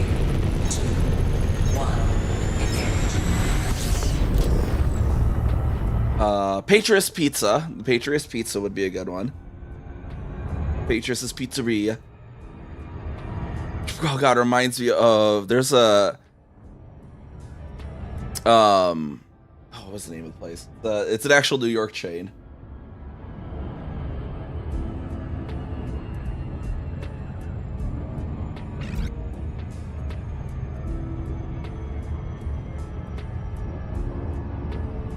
Yeah, Williamsburg Pizza. Yeah, that's an actual, like, we here in Omaha, we somehow managed to get a Williamsburg Pizza location, which I think is hilarious because if you go on their actual website, like, because they're like a well-regarded pizzeria in actual New York City. Oh, we have 2 locations now. It's like all the pictures are like, oh, you know, we got the ones in Williamsburg and Bushwick and Lower East Side, or whatever. They got this Omaha one. I just imagine some New Yorker like going on there, like, the fuck is Omaha? Where the fuck is Omaha? Because like. It's like all these other ones, like these buildings on the, you know, shops in the corner in New York City, and then you just the strip mall in Omaha for one. I just imagine like, what the fuck is Omaha? Like in that New Yorker voice. I need to go out there and try it one of these times. I've heard it's, you know, because it's like an actual franchise of a very well-regarded New York pizza place. So if anyone could do New York pizza right, it's this place that like is loved by New Yorkers in New York. Like, and I'm so sad. We have a Chicago deep dish place, and they announced the other day that they're closing after 12 years. They had a really kind of shit location. It was actually amazing that they made it 12 years in the location they were in. But I'm so sad because now we don't actually have any Chicago deep dish again here in Omaha. And once they close, that's gonna be sad. I'm gonna have to hit them up on this coming up week, hopefully.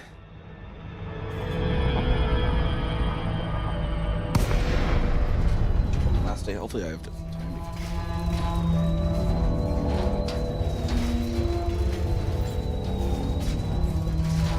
Saturday, oh, it's Saturday in December.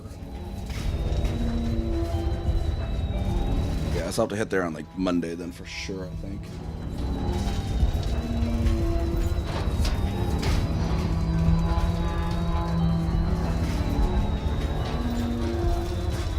So not next week, but the week after. It's so sad because they had like Chicago style pizza that like actually competed with like really good chains of Chicago too.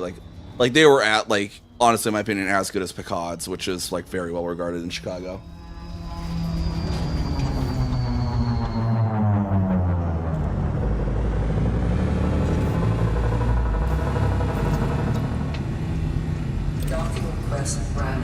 I need to sometime travel down to St. Louis and try, like, well, I guess there's an Emo's in Kansas City. I guess Kansas City.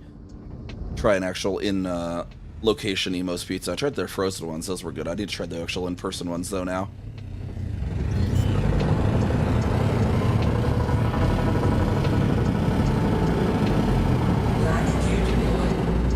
Down here on the landing surface.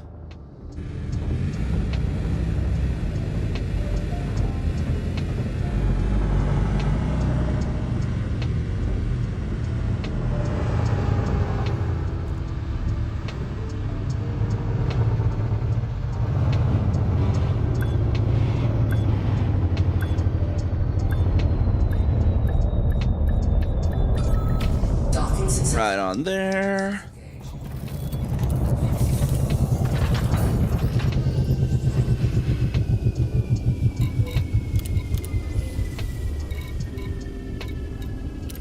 Focus on the titanium now, pretty much. These random structural regulators. Why is it this? Why does Specifically, the Panther Clipper does this weird thing where it gets caught on these pads at these construction sites when it takes off. It's really weird. And it's like just the Clipper.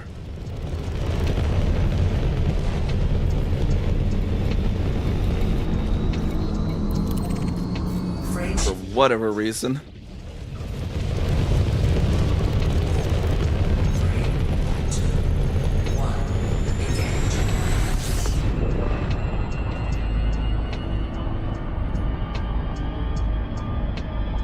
Aim down towards where we're going and zoom on over there again.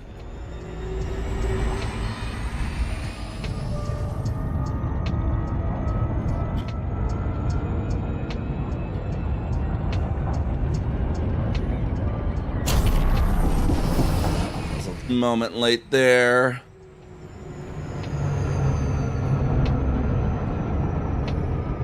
Never really a big deal though.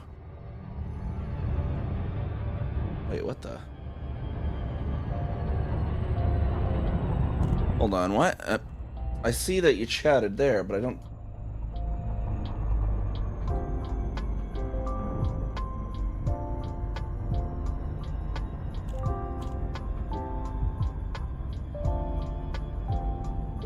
Why are none of my chats? I see you send it.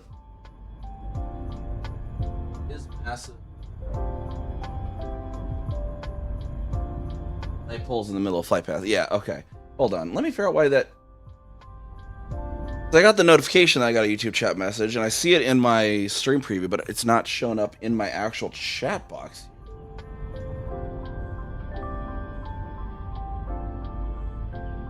That is, though.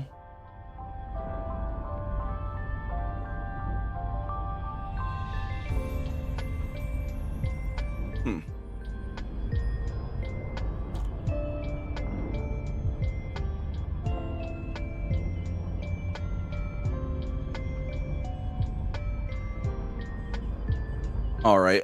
See if you can send another message. Maybe I don't know why it didn't show yours. That Y mic as well or not?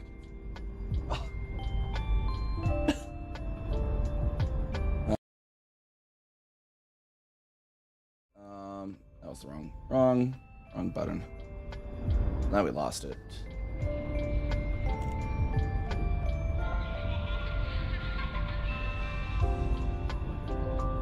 All right, see that was the person who said something about it being massive. Was that also you? Did it just miss your chat, or was that someone else? I didn't see. Couldn't see what their username was. I was having to look at my OBS preview.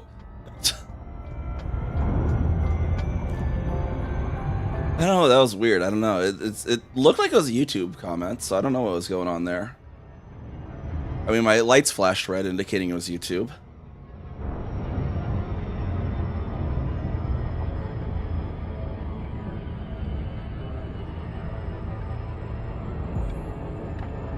Okay, that's weird. Yeah, I don't know. Now I'm seeing your messages again in my chat box in OBS, so I don't know what that was. Internet gonna internet, I guess. But hey, you know, that's why I have the I have it set up that my lights blink, so when that does happen, I still know that. Yeah, that's why I was like, well, my lights blinked. Why is there nothing new there though?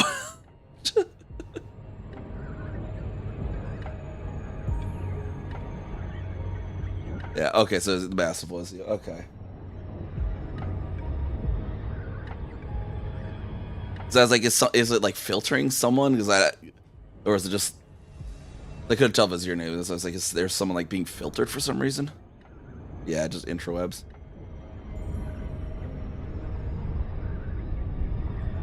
I got the ads finishing over on the Twitch side.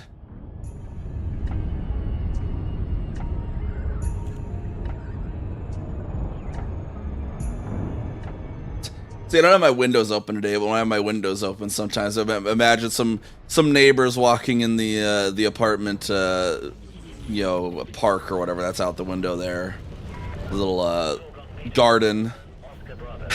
Imagining while I'm streaming, they're just like, why? They're just like, why does that apartment up there keep flashing purple and green and red? Why does it keep randomly flashing different colors? I wonder if anyone has ever seen the flashing and been like, what the fuck is going on up there? Because I have it set up that like my apartment basically flashes purple for a Twitch chat, flashes red for a YouTube chat, flashes green for a Twitch redeem, and there's some other flashes for like if I'm having a low bandwidth issue, I'll flash orange and stuff. So, I just imagine some neighbor be like, why does it? You are in a restricted area. Imperial decree dictates you must vacate the area immediately. See, I had permission. Why did he freak out for a second? Like the guy freaked out. It's like, oh wait, never mind. You're good. I need to check on these things too. Okay, so I have 2 million bounty. I don't have anything else. So there's something weird that's been going on with the bounties for me the past 2 days. I'm gonna check something like that real quick. I'm gonna turn them in here. There's somewhere else I want to turn them in, but if they actually show up as bounties this time. Touchdown confirmed. Lockdown. Dang it! What in the world? The Imperial Flight Operations Bureau welcomes you to this facility, Commander. What? For some reason, bounties keep showing up as trade dividends for me. Because, like, you've seen on stream, these are from ships that I killed. They aren't trade dividends. Why are they showing up as trade dividends? I don't understand why this keeps happening. It's been like the past 2 days now.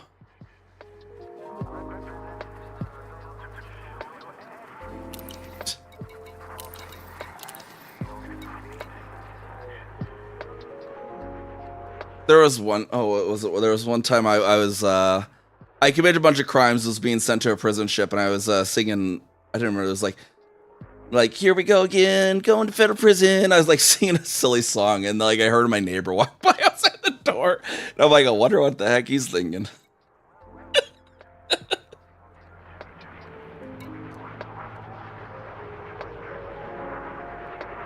Yeah, I was like, yippee yo, we're going to federal prison, or something like that. The neighbor walks by. Yeah, I don't know. It's for some reason it keeps. I don't know if it's because maybe I'm getting trade dividends as well. I don't think from the trade, but like maybe that's what, and it's mixing them for some. It's really annoying though, because I need to actually turn in bounties somewhere to help us avoid a retreat. Let me also check local news too. Where are we expanding from? Actually, preparing to expand from. That might be a waste of expansion too. Let me see.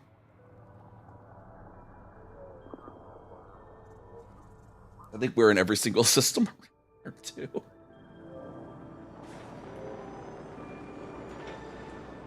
That's what Nate Jagan says for our prediction. Yeah. We exist in literally every system. That's a waste of expansion then. We cannot expand from Sinify KCC B460. We're already in every system in range. Because that is the middle of our Sinify KCC is up here. It's the upper section of our little double bubble here. Our secondary colonization bubble here, which is like we're in like every system around here. Like these are the ones that are ours, our factions, but pretty much every pink dot around here of all these other architects are also us because they've dragged us all around. We're in like 200 some plus systems around here, but yeah, Sinify KCC, we're in everywhere around in expansion radius from that. So that's just wasted expansion basically. Or actually, Sylvie's knows there's one. There's a few KCCs. I think it was puzzles.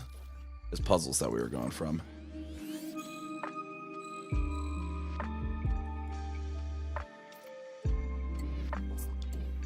Great AI planning on that. Yeah, I think it just randomly picks a system that's over 75, but a lot of our colonies end up being over 75 all the time, and we're just this whole area is just us. This is the psychiatric section of the galaxy. You need a psych hospital and Elite Dangerous. You come here, or here, or just any of these systems. Psych hospitals, because that's our faction. We're CA Psychiatric Institutions Limited.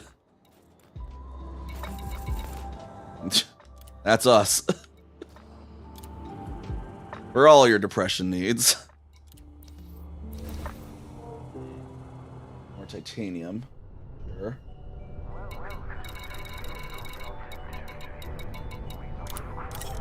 Pretty sure I need to pull on that. Yeah. I need 4,000 still, so. at maximum capacity. Take that back over. So what we're working on here, we got to build this planetary port. And then that'll give us, well, it's mainly for giving us points, but that's also, gives us a high tech. It's a high tech, it's a scientific planetary port. So that'll give us the market influence, because what we're going to do then is, if I can go on the right map, build a scientific port there. We're going to build a scientific installation there. And then we're going to put a dodeck here, so that it'll have high-tech market. And then most of the commodities for colonizations will be available here. And then we're going to, from there, work on getting a, on one of these other planets. I can't remember which one. I marked it out on Raven Colonial. So I'm kind of using on the side computer. One of those, we'll get a thing that'll give it a strong link for industrial, and then we'll have our refinery surface in orbital, our high-tech surface in orbital, and industrial surface in orbital. So like pretty almost everything, and then we have a little bit of agricultural on that one on Wings of Pegasus as well. So that should give almost everything that we need for all the colonists around here. 3, 2, Which corner of the bubble? So this is actually outside the bubble. Well, used to be. It's kind of they've kind of grown to meet us now, is kind of thing. But we're in the Pegasus constellation, because Algidib is actually one of the main stars of that constellation. It's the one that represents the wing of the Pegasus in the actual constellation is Algidib. So we're kind of we're past Antal's space. I know Antal's side of space is, or do that, is over here, right? So we're kind of in the direction past Antal and down low, right? So that's kind of down there. Because when the first day that colonization dropped, actually, a lot of people didn't know about this. There's a 4-system enclave here of pre-existing systems. This being one of them. There, and then BBO. There 4 of these systems. That one BBO, LCC, and this other BBO. Those 4 were pre-existing populated systems, like a little enclave, kind of like Robigo was. Like if you've heard of Robigo and Sothis, Seos. It was one of those, but there wasn't really anything special about it. So not many people knew about it, but I knew about it because I kind of I happened to go through here once on an exploration thing. I was going from the Pleiades out to HIP 102082. Or somewhere. Yeah, they HIP 102082. I don't know why I clicked that. Dang it. Click. Where's our thing? And I noticed those systems at one point, so I kind of remembered them. And there's actually a player faction in these systems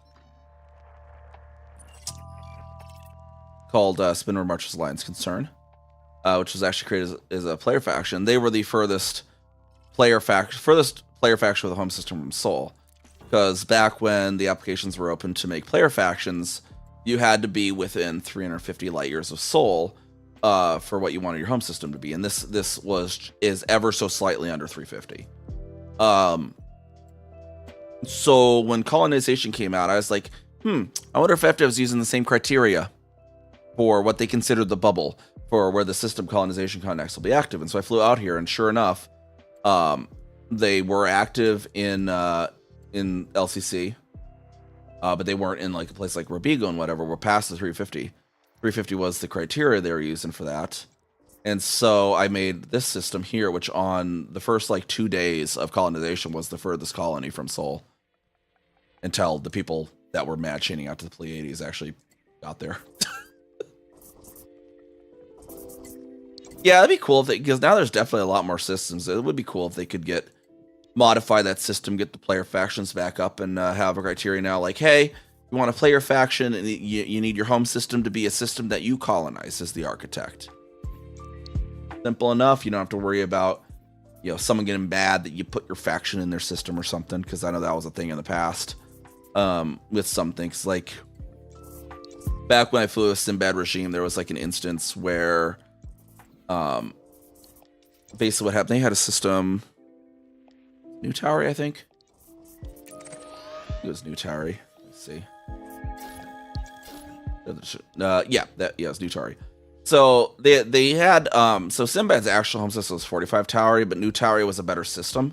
And so they ended up using New Tower as their de facto home system, right? 45 Tower is the technical one, but they had this, and they even had a community goal to make this station here Sinbad's Refuge way back in the day. Back before you could make your own stations, they had a community goal to make this one. They convinced FDev to let them do. And so they were using this as their de facto home system. And then this player group, Black Daggers, decided they put in an application, put it in for New Tower, and got inserted there. And it's like, and basically Sinbad's like, no. So.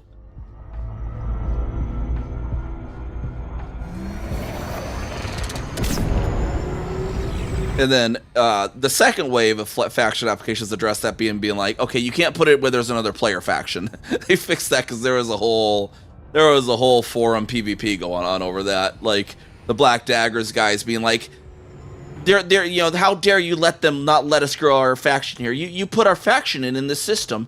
You need to move us or let it, you know, tell them they need to stop suppressing us. And FDev's like, you were the ones that told us you wanted to be there. You should have done your research, and you know, whole thing, and then forum PvP was going on. And so in the future later applications, that was added as one of the criteria is you cannot be inserted into a system where there already is a player faction, regardless of if it's their home system or not. Because it used to just be if you can't go into another home system, but they didn't care if a player faction was there, and then that caused that drama. And FDev was like, okay, we're not doing that anymore. But they could solve all of that now. Just be like, okay, if you want to have a player faction, it's got to be inserted in one of your colonies. Problem solved.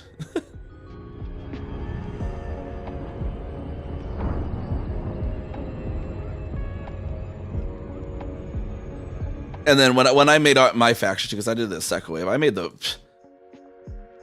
you know, I made the on brand, the insane play of claiming Keltum as our home system. And I'd even consulted some of the factions around us. I remember because like I pre-warned, I was like, told the East India Company that's right next to us too. I'm like, okay, I'm going to be putting an application. We're going to have Keltum as our home system. I remember they're like, you're insane. Their response was like, you're insane to make that your home system. You're never going to expand from there. And I'm like, no, it'll take us a while, but we will, because it has 7 billion population, which means it's very difficult to get. It takes a lot of work to get that thing up to expansion. But we did it. We expanded. But I liked Celtic because it is a real star, at least 149. And it was a really nice system. It is one of the most populated systems in the bubble, so. But yeah, both Sinbad and East India Company are like, you're fucking insane for doing that. They're like, you're biting off more than you can chew. And I'm like, no, I can chew this, trust me. Because I had already done like BGS leadership for Sinbad. So I knew what I was getting into at 7 billion. It's like, I was like, no, I know 7 billion. I know it. I was actually really close to our predictions. I was like, it'll probably take us about, given that we have our, because we also run expeditions. So I was like, granted that we're out in the black for like 5 months each year. At that time, I was like, it'll probably take us about 2 years to expand from there. And it was a year and 50 weeks. I was pretty much spot on before we finally managed, because we had to retreat Eurobia Blue Mafia first, and then we had to go up, because otherwise Eurobia Blue Mafia just kept it was just a constant push shove back and forth. But yeah. One saw for your in Pilots Trade Network, and they're already been inserted into all your colony systems. Are they at least letting you put your own faction at the top? Because I could at least get that one where it's like, it's your faction, like since it's your colony, they should generally allow that, unless you're doing something like going near to their home system or something. Because I did have to address an architect that went too close to our home system, but outside of that, like if it's out near Polaris or whatever, that should not be an issue, I'd imagine. If it's your own colonies, they should let you. And most of the groups agree with that, although it is Pilots Trade Network, so I have seen them be a little unreasonable on some things in the past.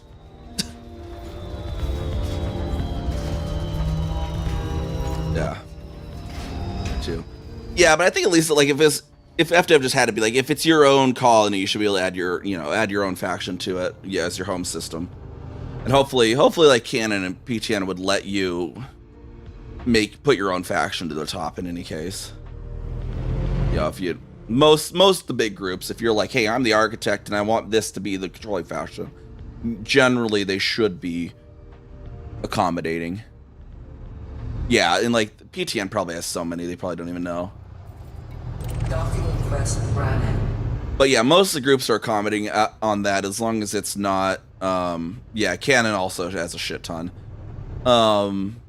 Should be accommodating on that. Like the only one I had like I've seen a few issues where we had like there was one instance where an architect from Earth Defense Fleet went and right when colonization launched laid claim to the closest system to Achenar, and yeah, all the Imperial players were like no basically, and retreated their faction from there because they're like, yeah, no, because like Earth Defense Fleet's very federal, very anti-imperial, and they're like, yeah, no, and they named their station in Solve de Terra, which translates to Earth's solution. And so yeah, all the Imperial players like, yeah, no, you do not have the right, not the right intentions there, bud. Yeah, because they're like, no, we're peaceful. We're like, no, you are very historically a hostile faction to the Empire, and you just happen to decide to claim the system closest to Achenar. No, bud. Basically that was the Empire's response.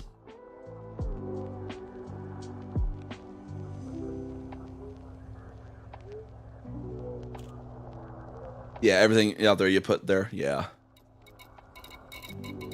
Because yeah, most of the time the factions should let other architects, control their own BGS generally. Ship released. Engines engaged. As long as it's outside the bubble, because they run in the muddy stuff. Because like we had a federal faction put themselves like right next to our home system too, and I'm like, no, that's I had to retreat them there. It's like, no, that's a risk. We cannot have you there. But yeah, if the system you're talking about is out near Polaris, that's not in the bubble. I'd imagine for any group being reasonable.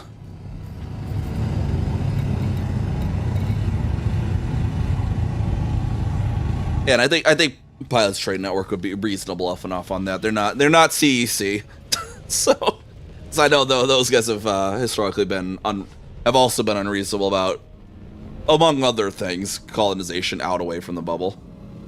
Freight ship drive charging. 3,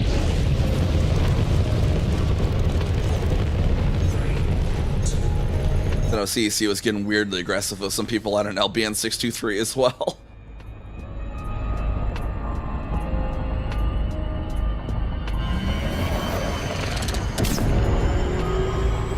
Remember that was an early drama. It's like, yeah, people were chaining out to LBN 623, one of the close nebulas to the bubble, and then CEC was getting really angry at all the other people that were popping systems around there. It's like bros.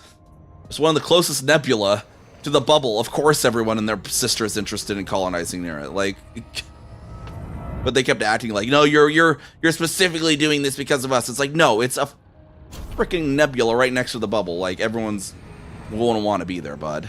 Like.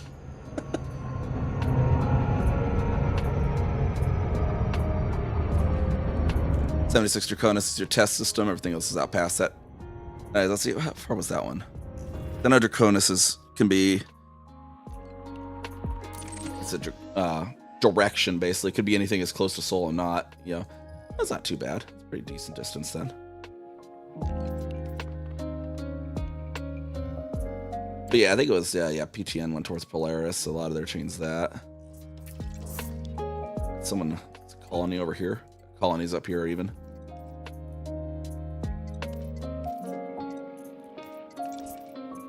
Overek building something up there.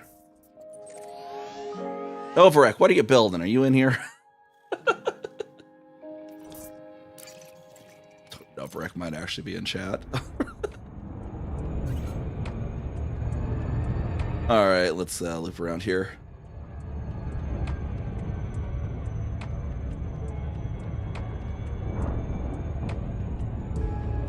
I mean, we have a whole bunch of groups around us too, you know, and we have agreements like, hey, just don't retreat us from any of ones you chain from us. Just like let us stay present, and we won't have a problem, and just don't attack any of ours, and we'll be good, you know. Kind of how it generally goes.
Get in here on Wings of Pegasus again.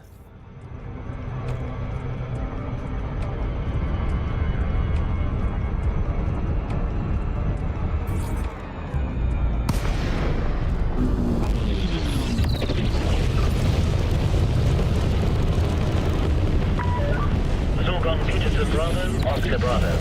The Imperial Flight Operations Bureau is honored by your presence, Commander. Approval is granted. Please head directly to Docking Bay 32. Into 3-2.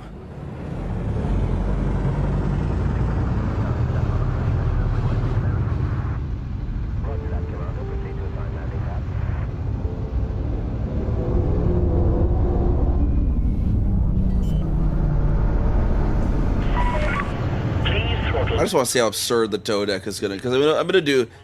The Dodec has like the one that's supposed to have like 10 of the frickin' big noob hammers. I just want to see how absurd that thing's gonna look.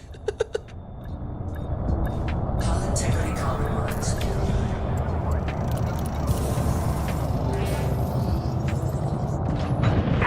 Maybe I should just name the station Acupuncture.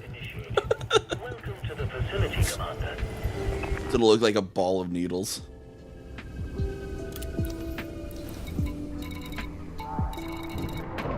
If it's supplied any more of these structural regulators, 2 of them. So funny. Titanium, we still need. Cargo hold at maximum capacity. 2851, yeah, definitely need that. Over to Derange.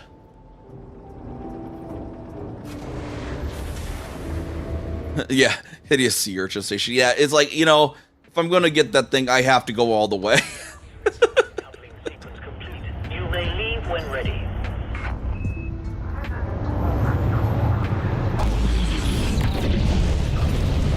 Or just name the station Flight School. Good luck. Just someone's like, "Why is this Dodec called Flight School? Good luck." Oh, when they drop in, they're like, "Oh."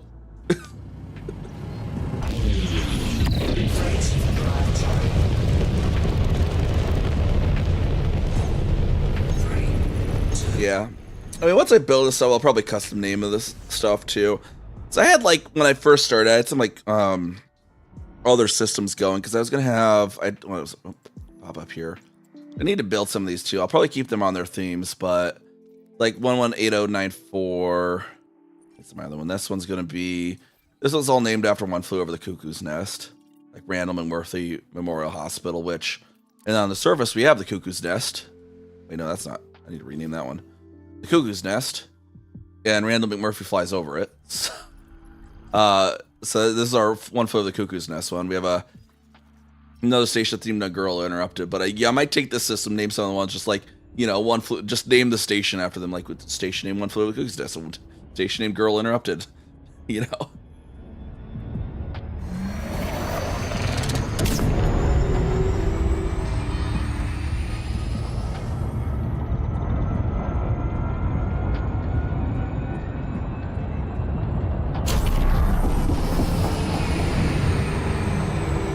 Have built it, drop in a system, never plan to visit again. You don't want to deal with our noob hammers. I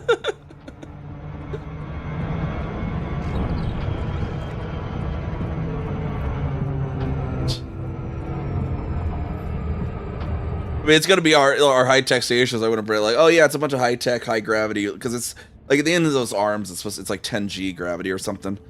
It's like 10G of equivalent of force. Spin gravity. It's like our high-tech centrifuge little labs or some shit. I don't know. I just think it'd be glorious.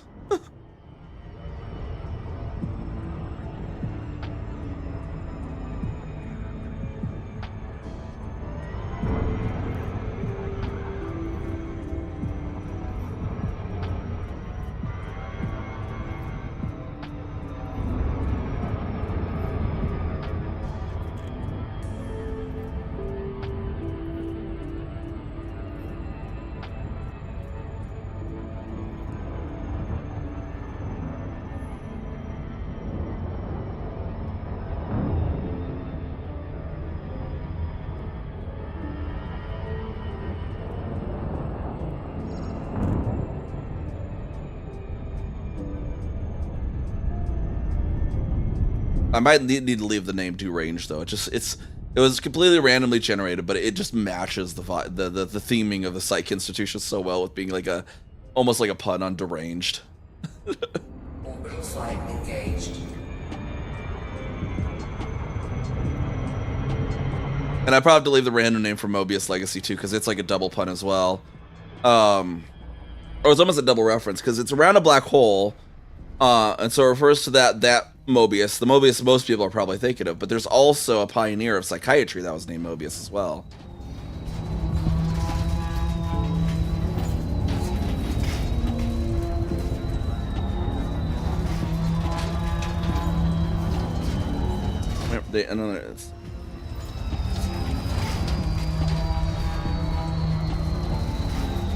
Yeah, the guy that's famous for the Mobius strip, which was August Mobius. August Ferdinand Mobius. But then you also have Paul Julius Mobius, who was one of the like forefathers of like a lot of modern psychiatry.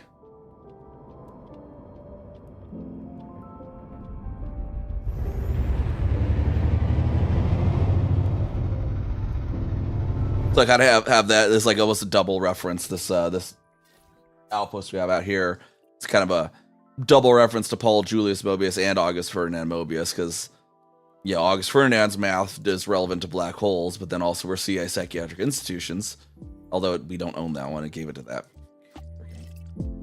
faction, but is also relevant to our faction.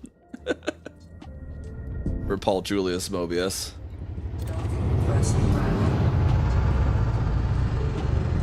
Yay, double relevant names, basically.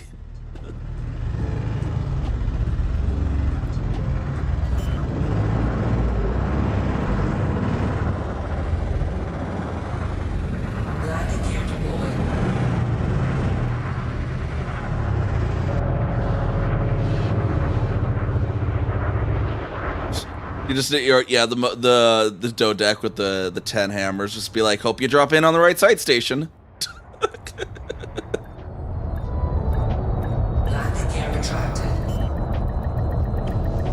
I mean, at least once you know what you're doing, they're usually not too bad. You just have to time it right. Taking damage. Landing gear deployed. Docking successful.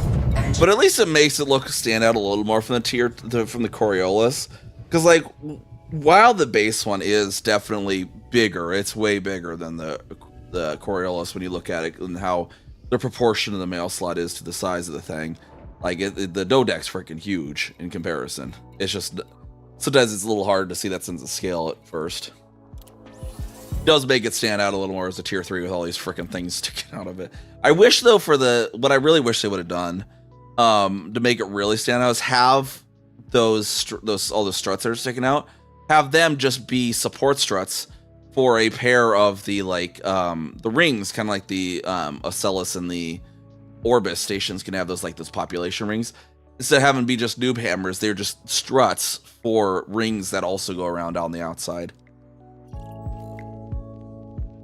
That would have been really cool. So you have this dodeck in the middle and then rings around it.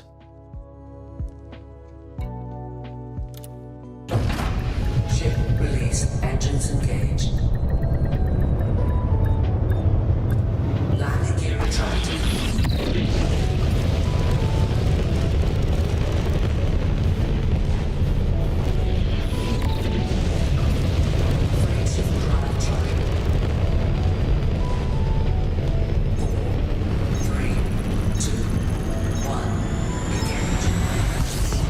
Because it's the flat faces, the ones that are rotating just on the plane. Those ones are the ones that don't have it, but then it's the other sides are rotating, so they actually movement. You could put a ring around that thing.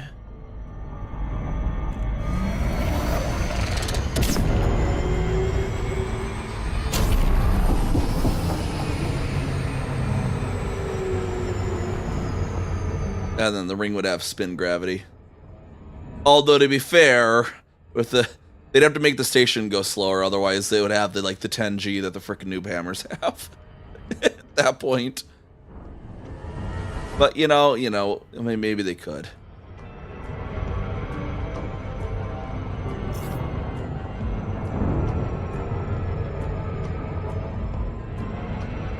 I guess that could be the lore related issue. Is if you did put a habitat ring out on those things, they would be like 10G at the distance they are from the center of rotation, how fast the thing rotates. They have it that the outside of the Coriolis is 1G, and the dodeck's already bigger, so the outside of the dodeck would be like 1.3G.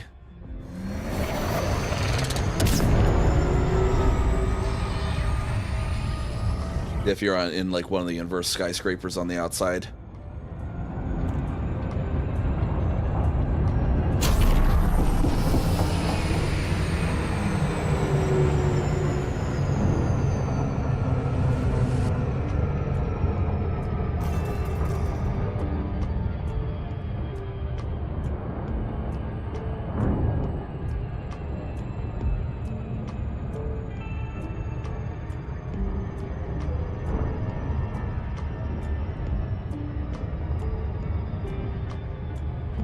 Just have massive fuck off bearings, and the ring itself rotates slightly slower, and just the actual arms slightly rotate through it.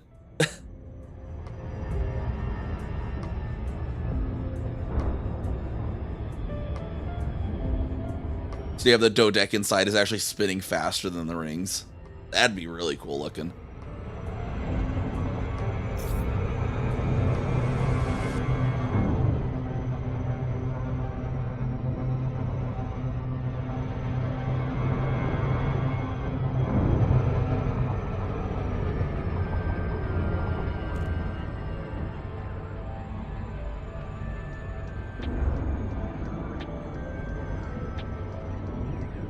It's like I'm sure they'd have the tech for that in 3311. Just have the arms really just be elevators. They just drop the elevator, lift pods into an air gap, and then the air gap docks at other points in the thing with thrusters or something, and then just the ring really is just more or less kind of independent and just spinning on its own at a different rate of speed.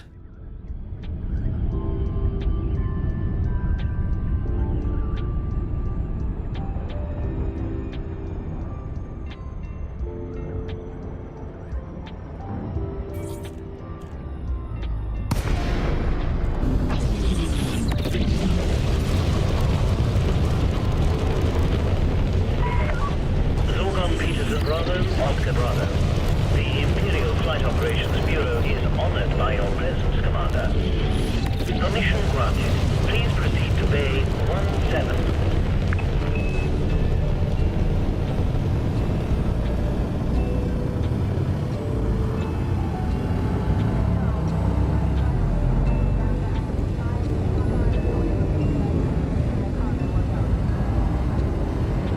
Up right on around here.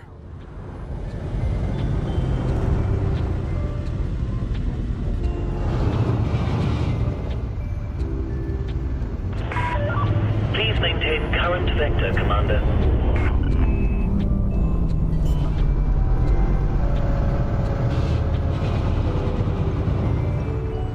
Landing gear deployed. Right on down.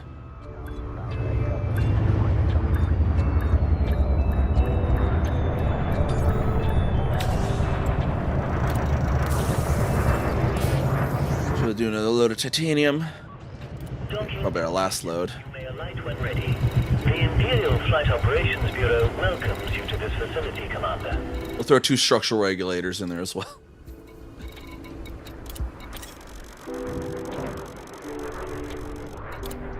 Cargo hold at maximum capacity.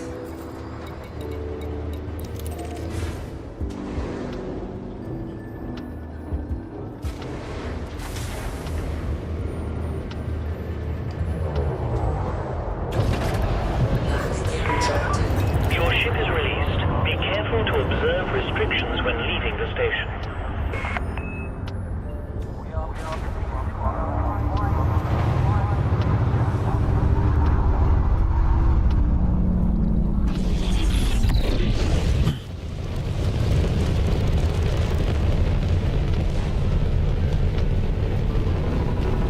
If it wasn't for the massive like effort it would require to do it, I don't think I'd actually even have the points to build a second T3 in this one. And if I destroyed this one to instant deploy a T3, it would, I don't really want it here, but it would be so funny to put it around here because this thing rotates around the black hole like once a minute.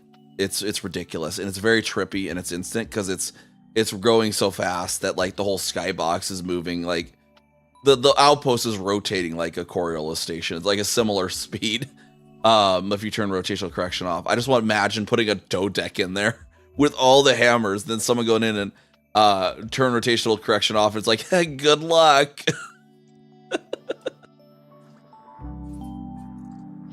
It'd just be whirling. I just see how fast that would actually go, but it'd just be way too much effort for that. I don't think it'd even be possible to get that many points here either. Deploy that. Where's C? Where's C on here? Why is C not showing up? There it is. Get out there. Zoom in.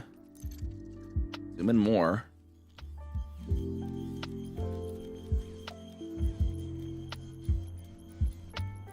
But you see, its orbit is very, very small around the black hole. I think when you're out there, you're 1.8 megameters from the center, so it's a 100. Yeah, it's an 1,800 kilometer radius orbit.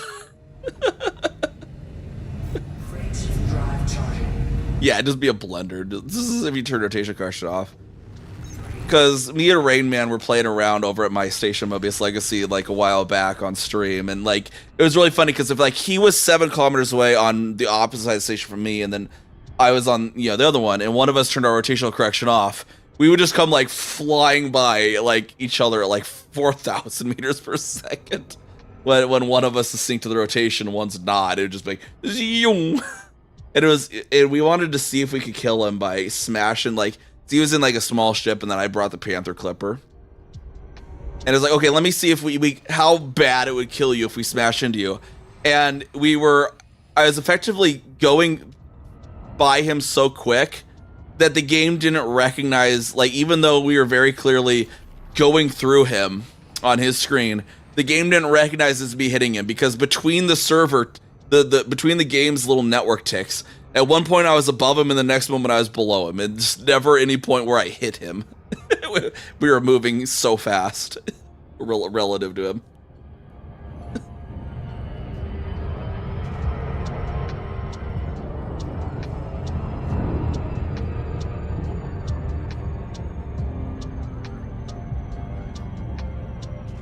But yeah, it reminds me of Lantern Light, if you remember Lantern Light.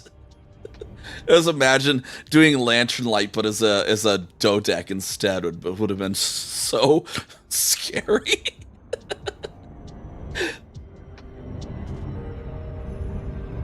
Just like, yeah, Lantern Light, but instead it's a deck truss Dodec. Beyblade station.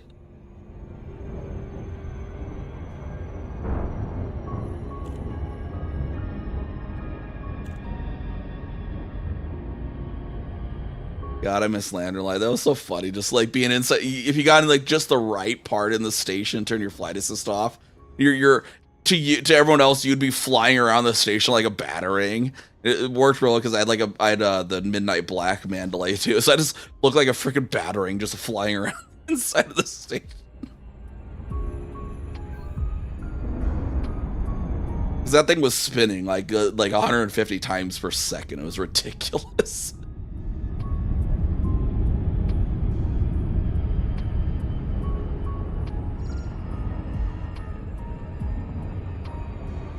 Orbital flight engaged.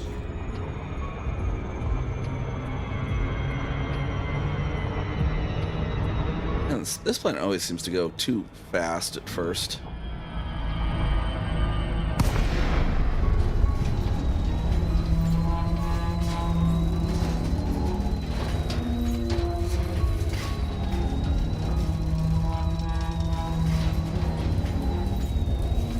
Yeah. Oh man, Lantern Light was a trip. That thing was something else.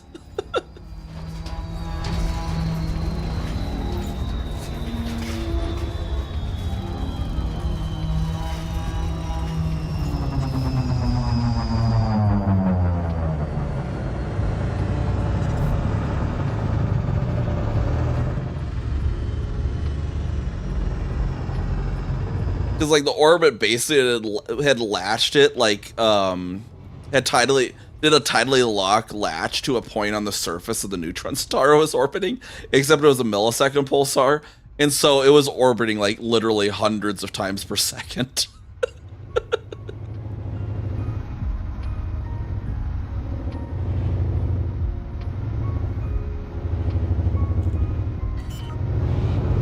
So like, yeah, basically imagine those, if you ever see those super hyper neutrons, just imagine that, except for now a station was doing it, and it was an Ocellus. Hull integrity compromised. Docking successful. Engines disengaged.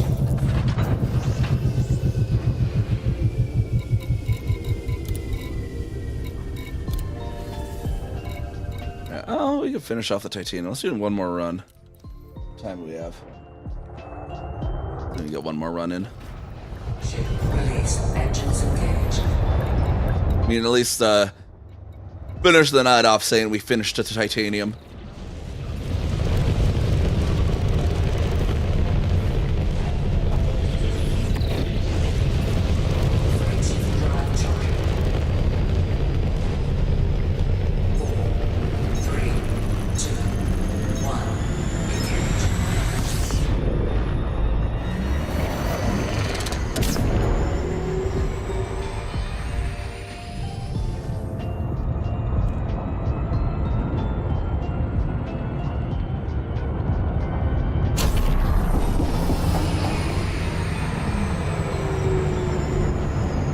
That shouldn't be too bad. Yeah, that's decently close. The 7 mark. SEO is such a lifesaver, though. Without SEO, this system would have been annoying, but now it's actually a pretty reasonable system.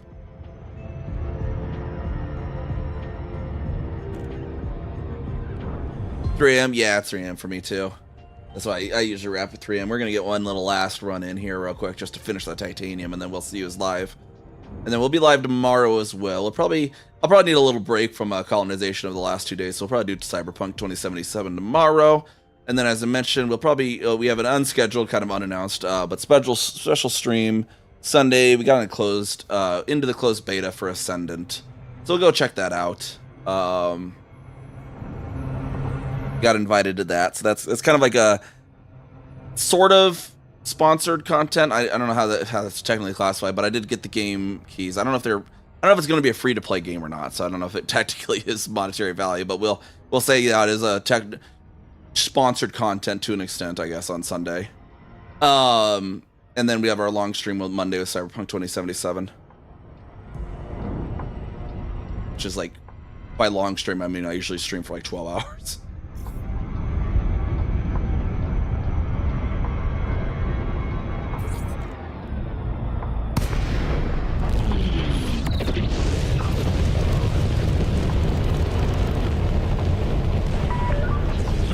Peterson, Bravo, Oscar Bravo. The Imperial Flight Operations Bureau is honored by your presence, Commander. Access is now granted. Proceed at your earliest convenience to pad... Into our bad boy wing spacers. I wish, you know, what I really wish, like, I know after I was doing a lot, like, bringing the new ships out and stuff, too. But, like... And they've made a few skins for the stations, but, like, more skins, right? Like, there's definitely lacking certain colors and stuff. Like, could we just have a black and gold station? That would be glorious, please. And then, like, the carrier interiors, like, could we have them, like, there's the 3 that came out with it originally, but could we have more of those? Like, because, I would love to have more carrier interior options and pay for those. Like, we need to get more actual cosmetics, like... Can't sit anywhere 12 hours. Think I have a fairly high-end office chair. It's like an it's an older one, but it's like landing successful. Lockdown procedure initiated. Services of this Imperial facility. Yeah, it's an off-brand Lazy Boy Delano that I have, so I could sit in this thing for 12 hours, no problem. Worst I get is itchy back from lack of airflow from the leather, but that's about it.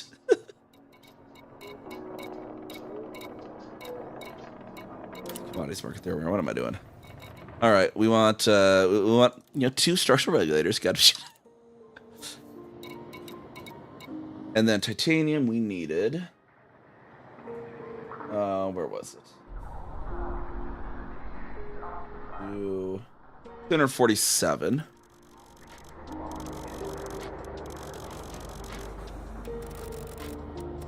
I wish they would update this to be able to type the number in like a lot of the other things have been updated to be. 247. And then we need 6,000 some aluminum. So let's start with we'll start with the aluminum. I scrolled so high, I don't know. Open up competition for players to submit paint jobs and station layouts. Winner gets a free version of the submission. Everyone else can buy with ARCs win-win. Yeah. Although the funny story on that too, if you've ever seen, because some of the station ads were actually made from such a thing, and the one that always makes me laugh is the ad for Achilles Corporation. Because whoever made that, I don't know what player made it, but they literally took an advertisement for an antivirus called ESET Nod 32 and changed the logo and submitted it. Like, it is literally the ESET Nod 32's mascot robot from 2010. I think it was their 2009 or 2010 version of their mascot robot. And I was surprised that FDev is not, like, ESET has not noticed this yet and been like, hey, FDev, what the fuck? You know? Because it is, because I've used ESET for years, and the moment I saw them, like, why are there ESET ads in here? And I saw it said Achilles, I'm like, what? Like, it was one of the first things I remember I was so confused about. But yeah, you gotta be careful with the player submitted content. You might be accidentally infringing on copyright, which it's still doing it, technically. 3, 2, 1, engage.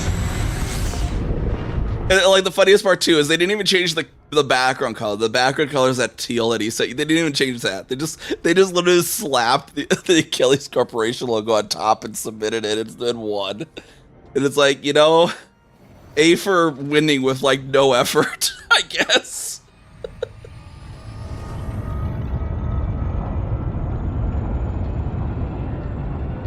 I don't even know what they won, but it is so funny. It's like everyone's making these fancy things, and you're just like, yeah, Photoshop, slap new logo, boom, and after it's like, yeah, winner.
Yeah, a little harder to do the paint jobs, at least, for sure.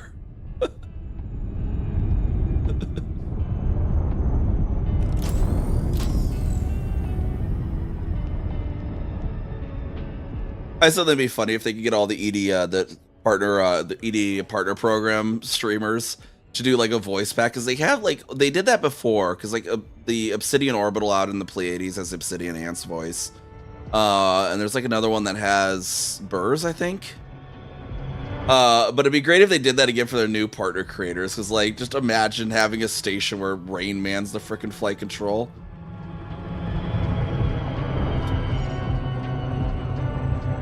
So you go in, your landing gear's down. He's like, "Hey, your landing gear's not down. It's still up, idiot."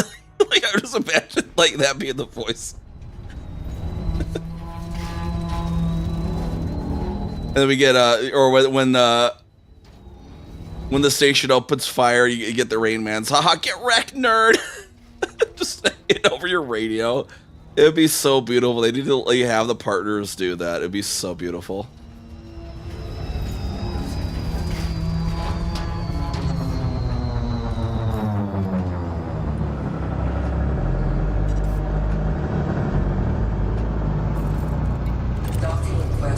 Just the voice. Oh god, yeah. Thankfully, Yamix would not be voicing anything in that, at least in that regards.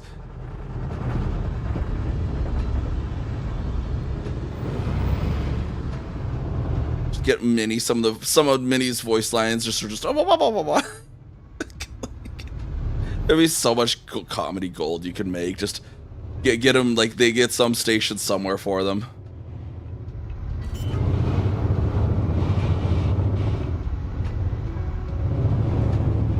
Landing gear deployed.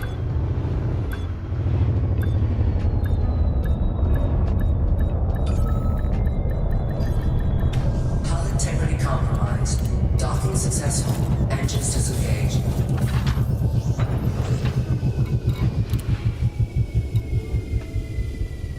We'll get those in there. We're slowly working down our structural regulators, 2 at a time. Sure, it'll restock more. Well, there's other places nearby to get those. Might as well just pick up a few every time I go.